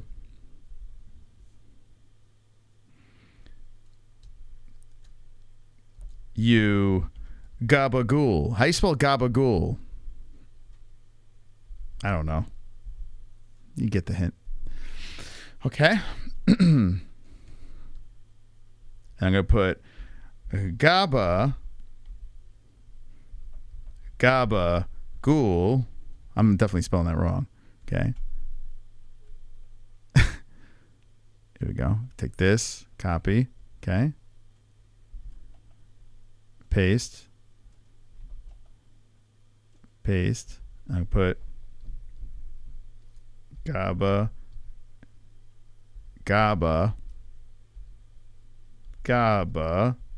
cool.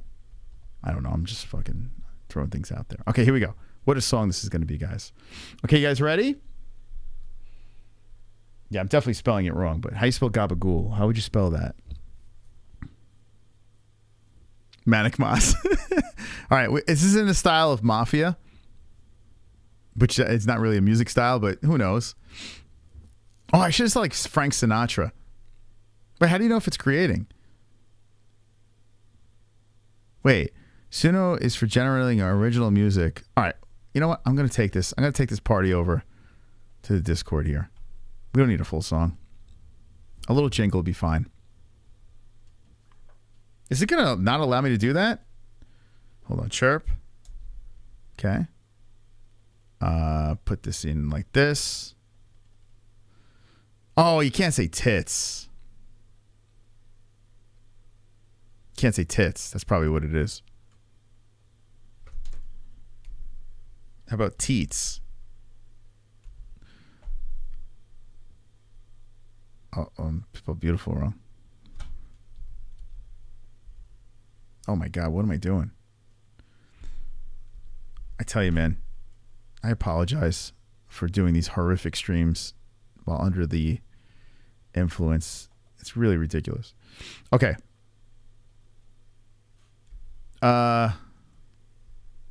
Sinatra.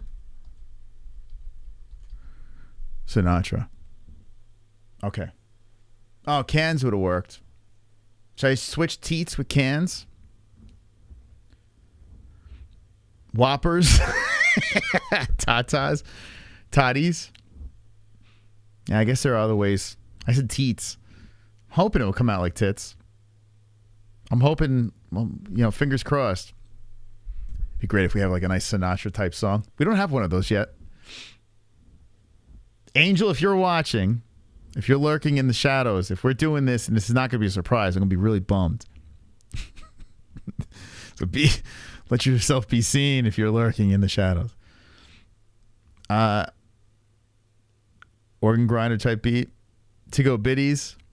How about 58 people still hanging here this late? You guys are nuts, man. I appreciate it. I appreciate you guys hanging. It's a good time here. You guys always have some nice comments for, you know, in the comment section afterwards, so I do appreciate it. Makes it fun. All right, here we go. Angel Gotti's song.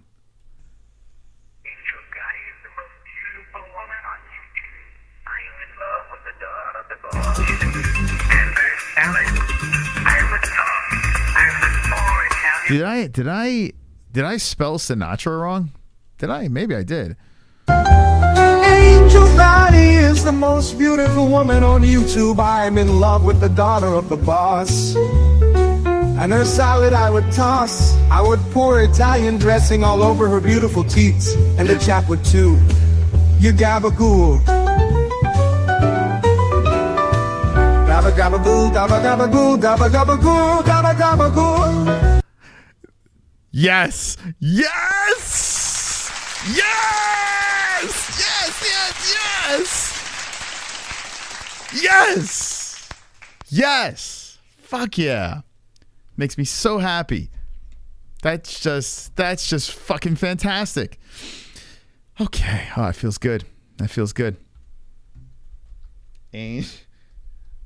Okay. Okay. Move this over here. Okay. Let's go. Gabba gabba goo. Gabba gabba goo. Gabba gabba gabba. Man, this app is fantastic. Unlimited content. I'll put you next to Casey Jones. Let me listen to that again. Angel Valley is the most beautiful woman on YouTube. I'm in love with the daughter of the boss. And her salad I would toss. I would pour Italian dressing all over her beautiful teats. And the chap would too. You gabagool. Gabba gabagoo, gabba gabagoo, gabba gabagoo, gabba gabagoo. It's going to be tough to beat that, man. It's going to be so fucking tough to beat that. Oh my God. Could you imagine if you had this as a kid, Ed Boy? I'm still a big kid, right? I'm playing on YouTube. But if I was a child, I would be ripping on everything, every fucking thing. I'd be sending them these songs, diss tracks. Okay, let's see what else we got. Let's do another one. We're gonna keep it rolling. Let's see what else it's got. That was good, man. Oh, there's a way to retry it, right? Without me having to do this. So good. Wow, that was a really good one. Surprised. That is true. That is true, Little John. We do. We all got to stay in touch. It's so true. New lyrics? Don't worry. We'll spit out some good stuff. We could stick with it. It worked. It worked. I'm too lazy. Do a Bill Cosby one. I don't know which. I mean, I guess we could do a Pat Barry one. Cans or bongos? I kind of like tits though, because it does sound like tits when he said it. You know, teats. Something worked. Wonderful, wonderful. Tropical with the 2. We need a ref sucks song. Could be generic or you can target specific ones like, oh, I don't know. He who shall not be named, Mark Goddard. You know what? Or like a shitty judging. The judges suck. That's not a bad idea. There we go. That's why yeah, that's good. I like that. Yeah. Ref and bad judging song needs to be done. Actually, I think the judging song might be something we would use a lot. Here we go.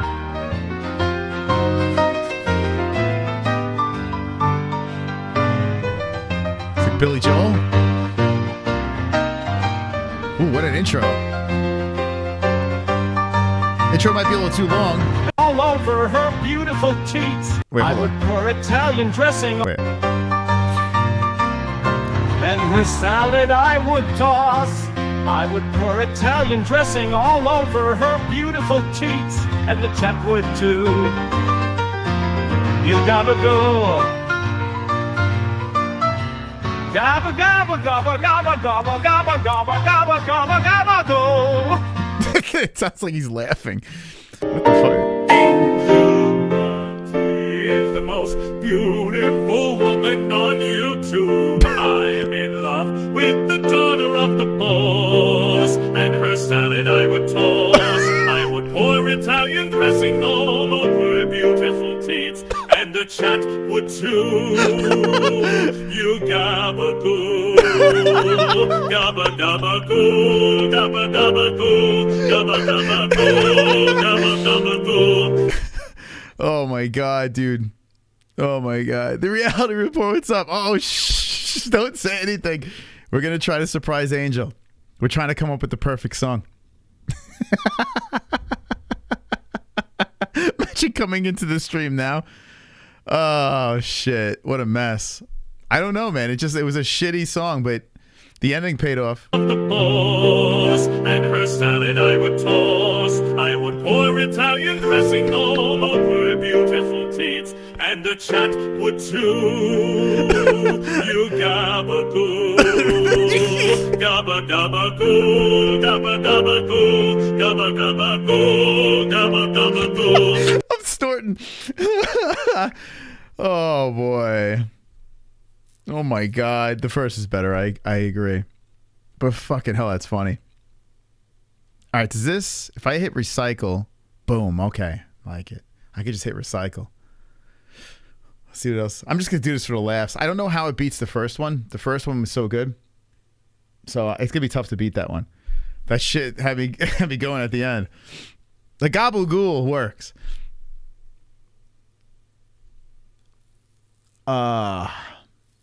Me listening to this is pushing something important I learned out like 15 years ago.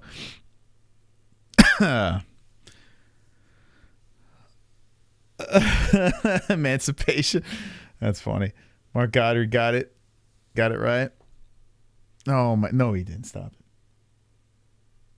This is just too funny to. All right, you know what? All right, after this run, if we don't beat the first one, I'm gonna leave the first, and then I think I'm gonna move to judging, because I would use that immediately. We could use that for boxing. We can use that for MMA. We can use it for everything. We need a really funny judging song. So Tom, thank you for the idea. That's a good. We're in the ballpark. The way. I don't know. I'm fucking fucked up.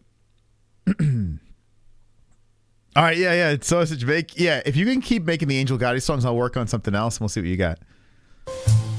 Angel Gotti, the most beautiful woman on YouTube. I am in love with the daughter of the boss. And her salad, I would toss. I would pour Italian dressing all over her beautiful teats. And the chat would too.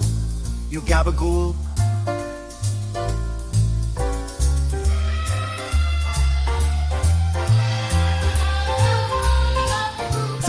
It sounds like someone's getting raped in the background. What the fuck? Are they saying gabagool?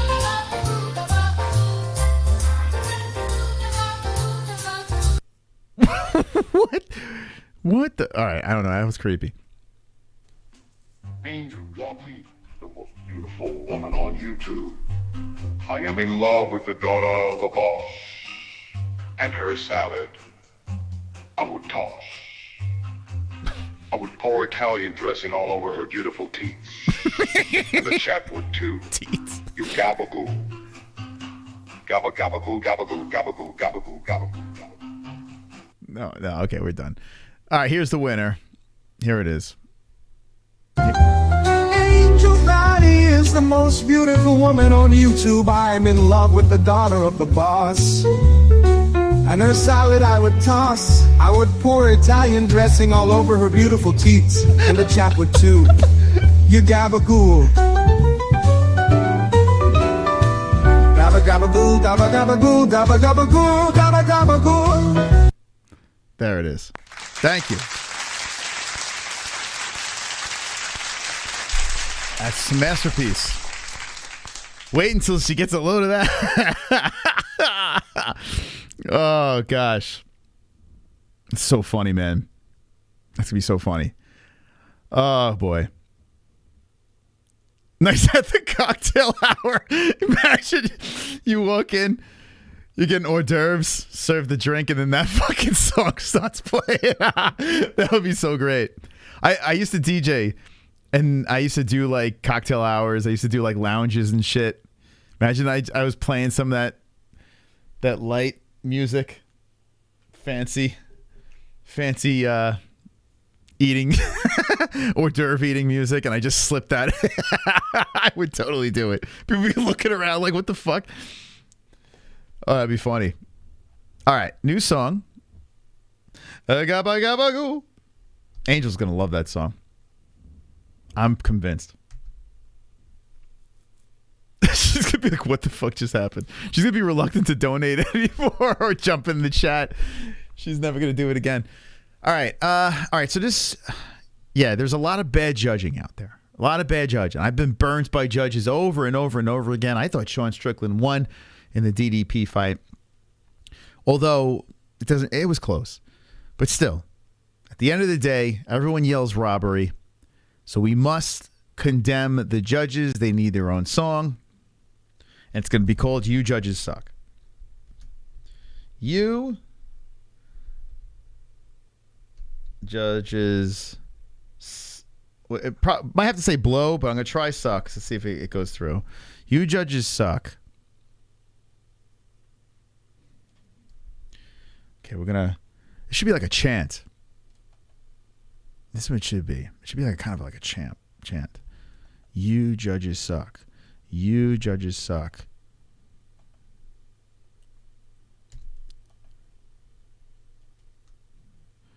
Okay. You ruined my day and destroyed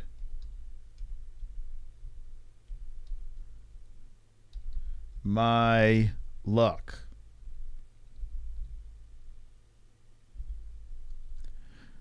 And we repeat the You Judges Suck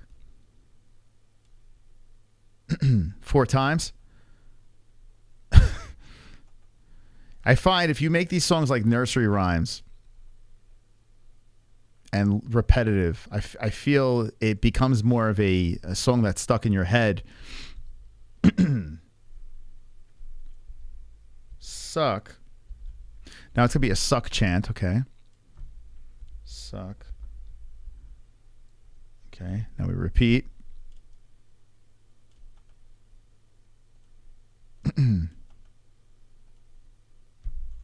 How do you spell Chumbawamba? What style of music is that?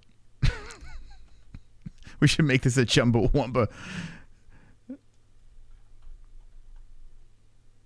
I'm almost there, guys. I'm almost there. There's a lot of copy and pasting going on here because I'm lazy. Okay.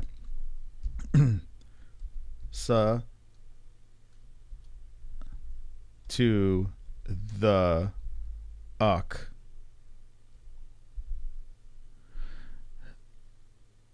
No. Hold on.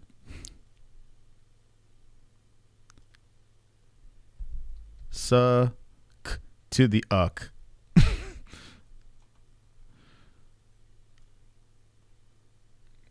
I don't know what I'm doing here. This is high creativity. So this could be a complete hot mess, which I'm aiming for. Suck to the uck. And then I'm going to put You Judges Suck. All right, a great song. That's the one. This is going to be good. You guys will love this.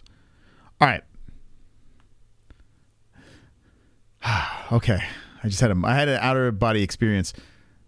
Parlay instead of luck. Let me see. You ruined my day and destroyed my luck. You ruined my day and ruined my parlay. Not bad. It's not bad. I like that. But luck rhymes with suck, you know? So I kind of wanted it to go into that. Oops, I'm missing one here. I don't think it's going to work because now I'm thinking about it. I'm going to have to change all the words because I don't know if suck is going to work, but here, I'm going to do it random. See if it, come on, baby. Ah, it's been flagged. Your mother's a, damn it. All that for, I should have tested suck. Wasted everyone's time. All right. It's okay. It's okay. We're okay. Blow.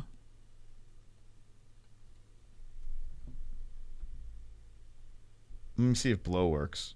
Do you think it'll say blow? Ah, fuck. Blow. Let's copy and paste. Fuck you. You guys think I'm going to get flagged with blow? Oh my God. I just got to write this whole fucking thing over. I hate you. I hate you so much. Actually, you know what? Let me take this and fucking copy this. All right. Hold on a second here. Let me do something a little easier. All right. Bear with me. Now I'm like determined to get this thing done. You think blow is going to be okay? Should be, right? It's just blow. You guys blow. Okay. I'm going to switch suck to blow. I'm going to go from suck to blow like in Spaceballs. Paste. Okay, so now I can put that parlay. Oh my god, what the fuck? BLOW, bro. Give me a second, guys. I'm just doing some shit here behind the scenes. I know it looks weird because the mouse is over the screen, but I'm doing something else. You ruin my day and destroy my parlay now works. Parlay now it works. Now we're going to put a bunch of blows in here. Paste. Oh, fuck you. All right, hold on a second. I should just write this whole thing over. This is so annoying. For a dumbass song, it probably not even going to work. Blow. Blow. Man, I hope blow works. And I'm writing all this for nothing. Blow. I'm just doing this off camera. I don't know. And then a bunch of blows here. Blow. Let's copy. Copy. Paste. Gotta paste a bunch of blows. Give me a second. Paste. Paste. I should just put this on screen, right? But I don't know. You see the cursor. Get the hint. Get the idea. Riveting content. But don't worry, stick around. This is gonna be a big payoff. Just like the Angel Gotti song. There's gonna be. So now it's gonna be B to the low. B to the low.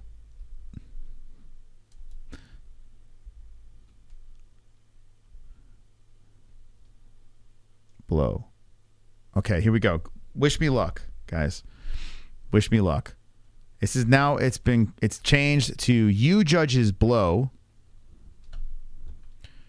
Okay, let me do this. Paste.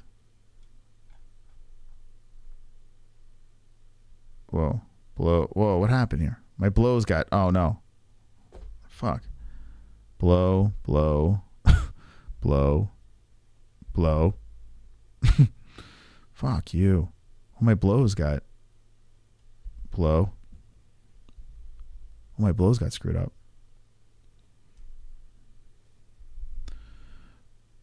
Okay. B to the low. You judges blow. Okay. This could be so good. I'm gonna be so mad if this doesn't go through. Oh, it went through. Okay. All that hard work paid off, guys. All right. Thank you for sticking around. That was riveting content, I'm sure. Okay, I have 4 versions of my Angel song. Perfect. All right, so this is in Chirp 7. Remind me. Chirp 7. Now we go to Sausages Work. Right. AI songs. Okay. Here we go. He's got a bunch of songs here. We'll start with this one. I wanna be around to listen to Angel. Got it with some drama, pops it off. The air princess to the Gotti's mess with her family, and she'll have you whacked off. Lee Cole pisses her off. Hey, he's an alright fella. Yes, no. Angel, my angel. Your beauty is the stuff of pasta and pizza dreams. Gabba, gabba, gabba, goo. She ain't nobody's fool. She also has a pretty nice rack, but never stab her in the back, or you'll sleep with the fishes. Okay. I wanna be around to listen to Angel. Got it when some drama pops it off. The air princess to the guy. See, it sounds like a transvestite, but the music style actually does work. It's Christmas blues. He's messed with her family and she'll have you whacked off. Lee Cole pisses her off. Hey, he's a alright fella. Oh, Angel, my angel, your beauty is the stuff of pasta and pizza dreams. Gabba, gabba, gabba, goo. She ain't nobody's fool. She also has a pretty nice rack, but never stab her in the back, or you'll sleep with the fishes. Very nice. Okay. I won't be around and listen to Angel Gotti with some drama pops it off. The air princess to the Gotti's mess with her family, and she'll have you whacked off. Lee Cole pisses her off. Hey, he's an alright fella. Oh, Angel, my angel. Your beauty is the stuff of pasta and pizza dreams. Gabba, gabba, gabba, goo. She ain't nobody's fool. It's a good one. This might be She the also best. has a pretty nice rack. Never stab her in the back or you'll sleep with the fishes. All right, that one probably was the best of the bunch. I like that. I wanna hear listen to Angel, Gotti win some drama, Mopsy. All of us worth the dear princess.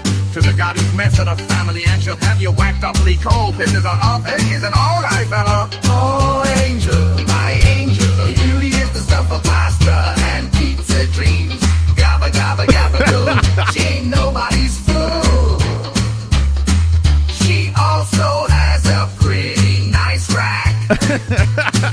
But never stab her in the back or you'll sleep with the fishes. That was beautiful. Wow. All right. Sausage. There you go. Look, you guys can get involved. Create your songs. I still think, listen, we had 12,000 people watching during that last fight reaction. It'd be hilarious if I had that many people see your creations, you know, your beautiful creations in the AI music section. That would be a lot of fun. Like if something crazy happens in a fight, you guys come up with a song. Next thing you know, you could be the next song generator. You know? Very nice. Look at that. See Sausage doing the Lord's work. All right, I think we have a song cooked. Look at this. Perfect timing. All right, so this is the Bad Judges song.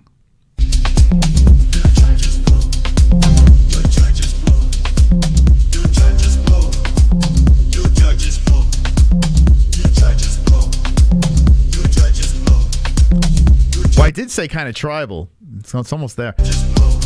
Although I'm not feeling it.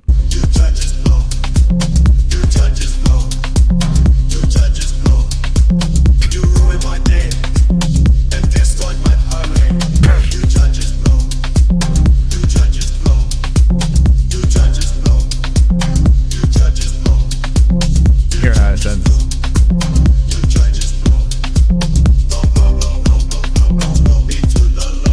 Okay. I don't know about that.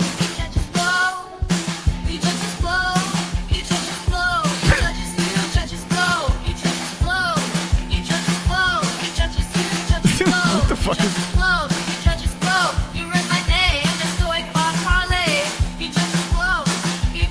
Okay, I can't even listen to that. Oh my god, that was a fucking miss.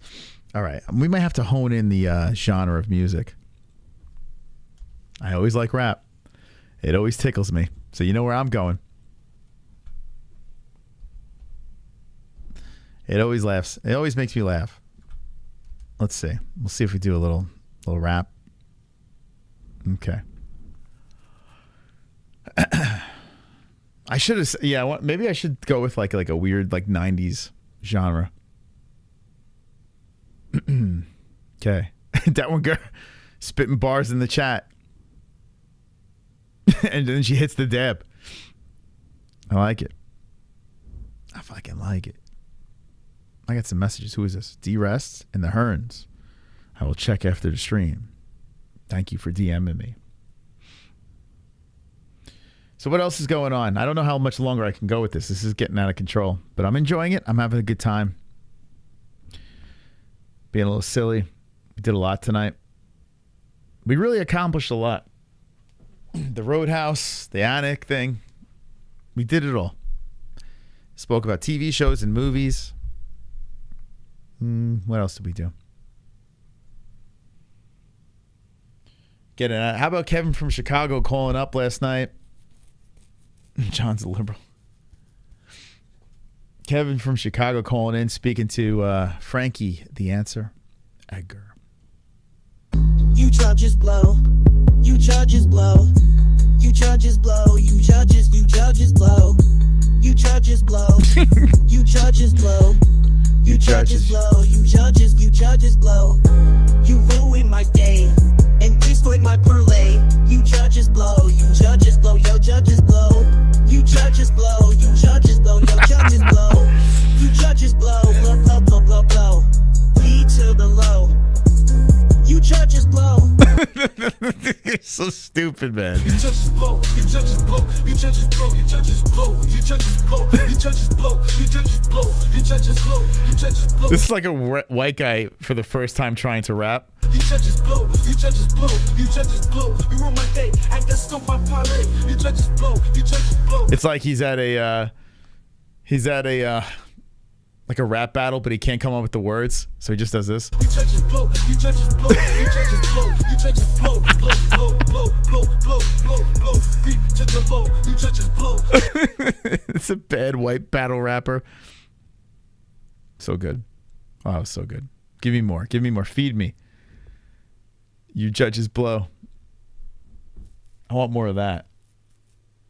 We're going to get something here. I don't know. Quarter mile. I want something, you know, get stuck in your head a little. You kind of want the judges to suck so you can get to hear the song. The best battle rap. Good night, man. Good night. Have a good night. You judges blow. Beat to the low. Beat to the low. I can't believe I used to walk around with this shirt on. Dana White privilege. But I got some good laughs. I got some good laughs with it. There were times I'd leave the house. Like after I did a stream, I would leave the house and like a neighbor would see me with this shirt on. I'm like, I'm not racist, man. It's just like a joke. You judges blow, you judges blow, you judges blow, you judges blow, you judges blow, you judges blow, you judges blow, you judges blow, you judges blow, you judges blow, you judges blow, you ruin my day and destroy my parlay. You judges blow, you judges blow, you judges. You judges blow, you judges blow, you judges blow, you judges blow, you judges blow, you judges blow, you judges blow, you judges blow, you ruin my day and destroy my parlay. You judges blow, you judges blow, you judges blow, you judges blow, you judges blow, you judges blow, you judges blow, blow, blow, blow, blow, blow, blow, blow, blow, blow, beat to the low, you judges blow. Oh my God. Give me another one, give me another one. We gotta get the one. I after this I'm gonna go to a different genre. We're gonna find it. Oh God. You judges blow. Blow, blow, blow, beat to the low. You judges blow. Man, oh man. Wish my parents luck. They're contingent with this house. Wish them luck. They might be neighbors. It'd be kind of cool. They're very excited. We shall see what happens. You judges blow. I've actually kind of got stuck in my head. That's what I want. It could be bad. I just want it to get stuck in your head. Where it's like you leave the scene, you stream, you're like, I'm never watching that show again. That fucking song keeps getting stuck in my head. That's what I want. Stevie Wonder. Yeah, we might have to switch up the genre. I know there's something here. I know there's something. We just gotta. Maybe I'll go back to random and just let it pull him out of a hat. Every once in a while, you just get lucky. So proud we accomplished the Angel Gotti song though, pretty quick. It's gonna take some time. You have to be patient. You know, we'll figure it out. We'll get through it together.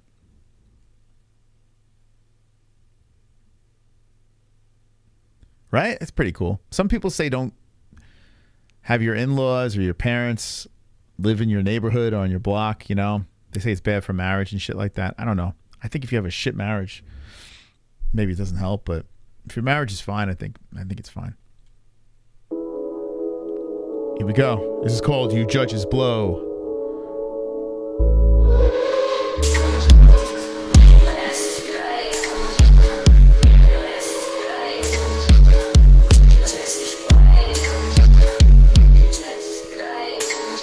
This is very painful. You just blow, you just blow, you just blow, you just blow, you just blow, you just blow, you just blow, you just blow. You ruin my day, and it's on the calling. You ruin my day. What the fuck? All right, we're gonna do random. We're doing random. We're gonna figure this out. We're gonna fucking figure this out. We're gonna get to the bottom of this. How you spell Chumbawamba? I don't know how to spell it. Chumbawamba. I don't know. How do you spell Chumbawamba?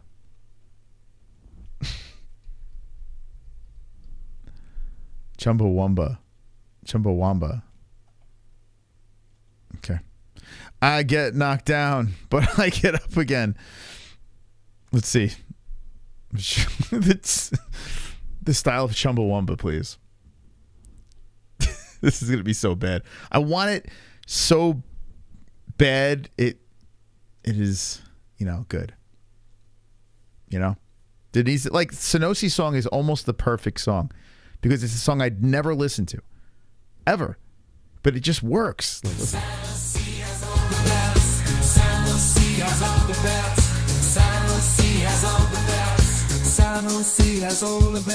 Snake Man done it again.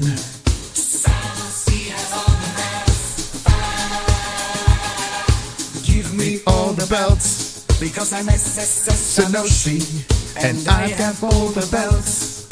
Fa la la la la la la.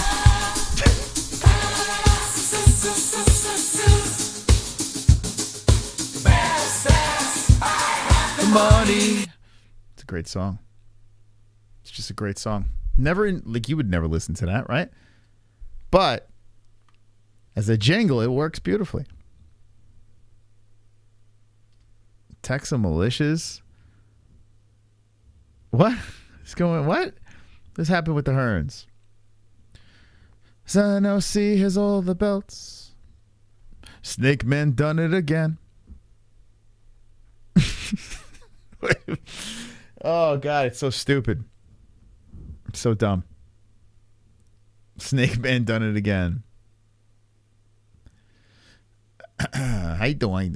Number one. Yes, bro. Yeah. Yes.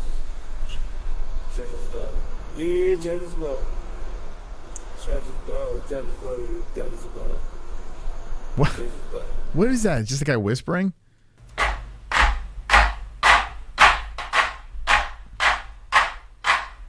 Chumbawamba is definitely not it.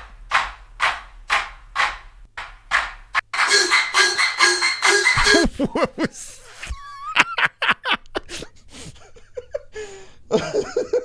what was that? What the fuck was that? Do you guys know what the hell that was?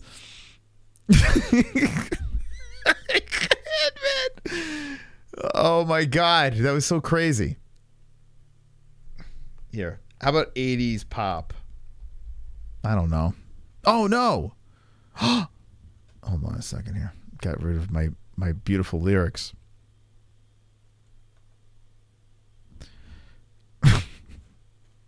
Oh my God. That was really weird, man. It sounds like a cat about to shit. Snake Man done it again. Hold on. You judges blow. You judges blow. You judges blow. Oh, there's got to be some spaces here.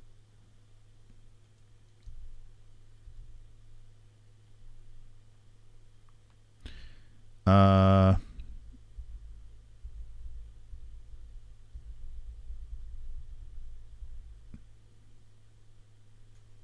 we go.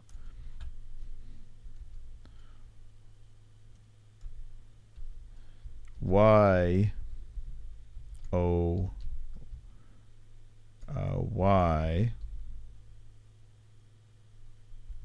do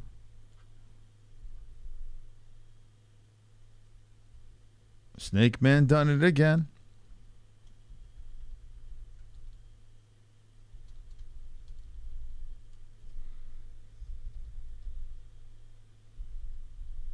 Give me a second. All right. There's a lot going on here. Sorry, guys. 80s pop. It's got to be real shitty music, you know. Okay. Submit. We're gonna get something. We're gonna pull this off. Cinderella's almost up. Then there's cans. Yeah, Nitter's got some bangers too.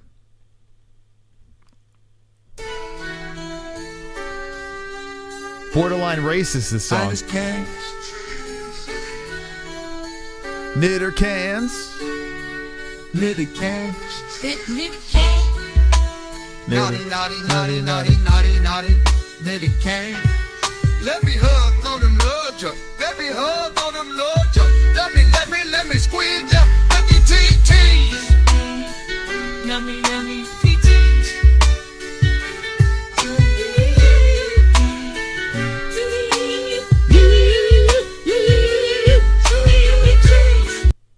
It's pretty good. It's a good one. That's a good one. You can't deny how good that song is. Knitter cans. There was another one. Where the hell did it go? I lost it. And song. Jesse's song's good. Oh, here it is. Knitter cans.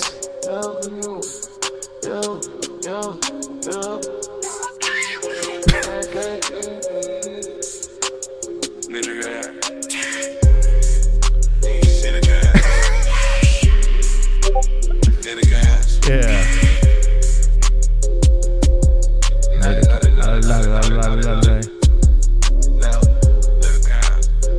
Okay, our songs are ready.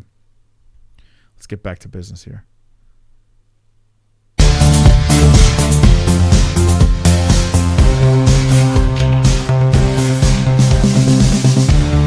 Sounds like you and me, baby, be nothing but mammals, and let's do it like we do on the Discovery Channel. And let's do it like we do it on the Discovery Channel. You and me, baby, be nothing but mammals, and let's do it like we do on the Discovery Channel. That they literally ripped that song.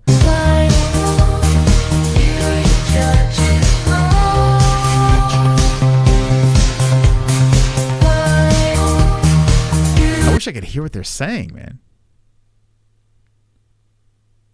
That I don't hear a word they're saying.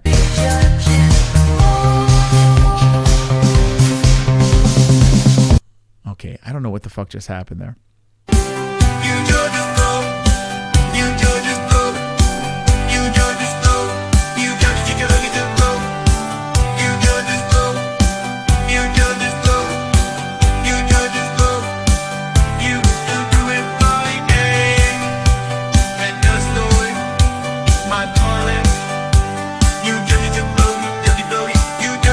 Give it another roll. It's just getting warmed up. Two duds. It's okay. It's okay. They can't all be hits. We're going to get high tomorrow night. We should, right? What do we do? Oh, so what do we do for Saturday? What do you guys want to do? Do we gummy it up on Saturday? Maybe we'll have like some sort of goal tomorrow, and if we hit the goal, we'll do like some sort of fucking like crazy like gaming stream or something where we just let everyone in. Jackbox, and yeah, maybe we'll set up a goal tomorrow. A Fuko Friday goal. And just fucking, if we hit it, we'll go on this channel and like do something heavily community based. Maybe we'll do like a giveaway, Victory Royale giveaway or some shit. Could do a barbecue, yeah. Could do that. A phone stream?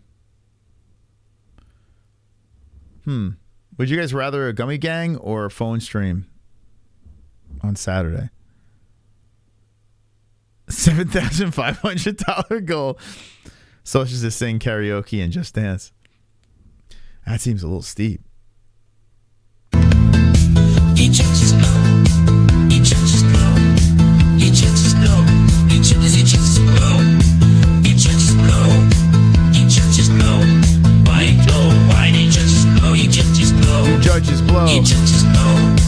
You judges blow. You ruin my day and destroyed my parade. Judges blow. No, thank you. You judges blow. You judges blow. You judges blow. Okay. Someone said Creed in the chat. I said, let's do it in the style of Creed. What style would that be? I'm just gonna put Creed. With arms wide open. Open. I can't. I would love to belt out a line, but I can't because I'll wake the whole family up. There was a time, we can all agree on this, if people around my age range, there was a time where Creed came out and you fucking liked it. And then there came a time where you were like, I can't believe I listened to that. Everyone had that moment, right? Now, maybe some people still listen to it behind closed doors, very low volumes. But there was a time where it was very popular. Creed came out and it just like, whoa, this is pretty cool. It got weird real quick. Did anyone have this emotional connection and separation from Creed? Let me know. Let me know in the chat. No. Well, I am older. So that could be why. You might have, you probably came into the part where it was cringe instead of Creed. For funerals and shit. I don't know. When it came out, man, people loved it. It was kind of like Nickelback too. Like when Nickelback came out, like it was just like, look at this photograph. I mean, there was songs before that. People were digging it, and then all of a sudden, Nickelback became Nickelback. Papa Roach over Creed. Oh fuck, man, I don't know which way I would go because Papa Roach has, "Where's your money?" That's a fucking. That is such a good song. Take my money. Take my connection. That's a good song. That's their best song. But I always hate Papa Roach because I was at their concert and they were flinging, like they got the crowd to start flinging mud around. They had to shut down the concert because they were a bunch of idiots.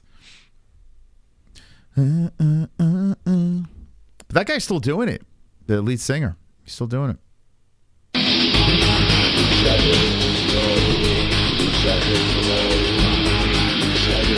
That's definitely, I don't know what the fuck that is. Oh my god, dude.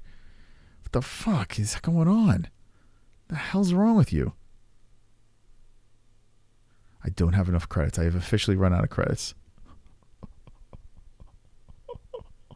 All right, I think we'll stop there. Or I'll go all night. Papa Roach had one good song. It was Tony Hawk Pro. What song was it?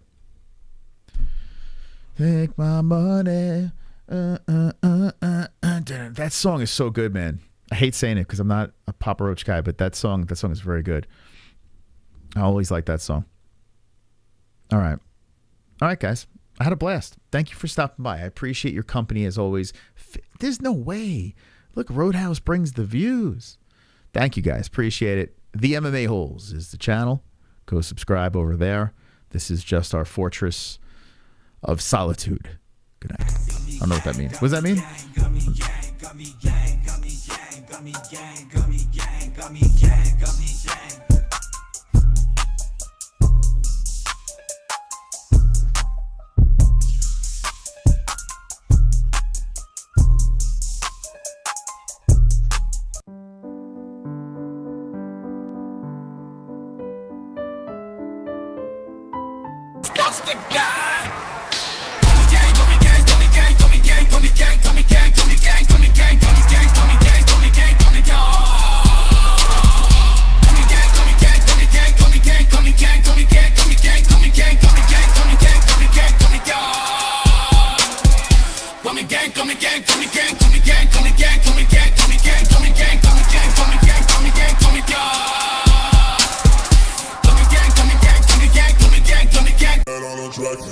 We MMA-HOLES, community be so dope. We got the best watch-alongs, the internet say so.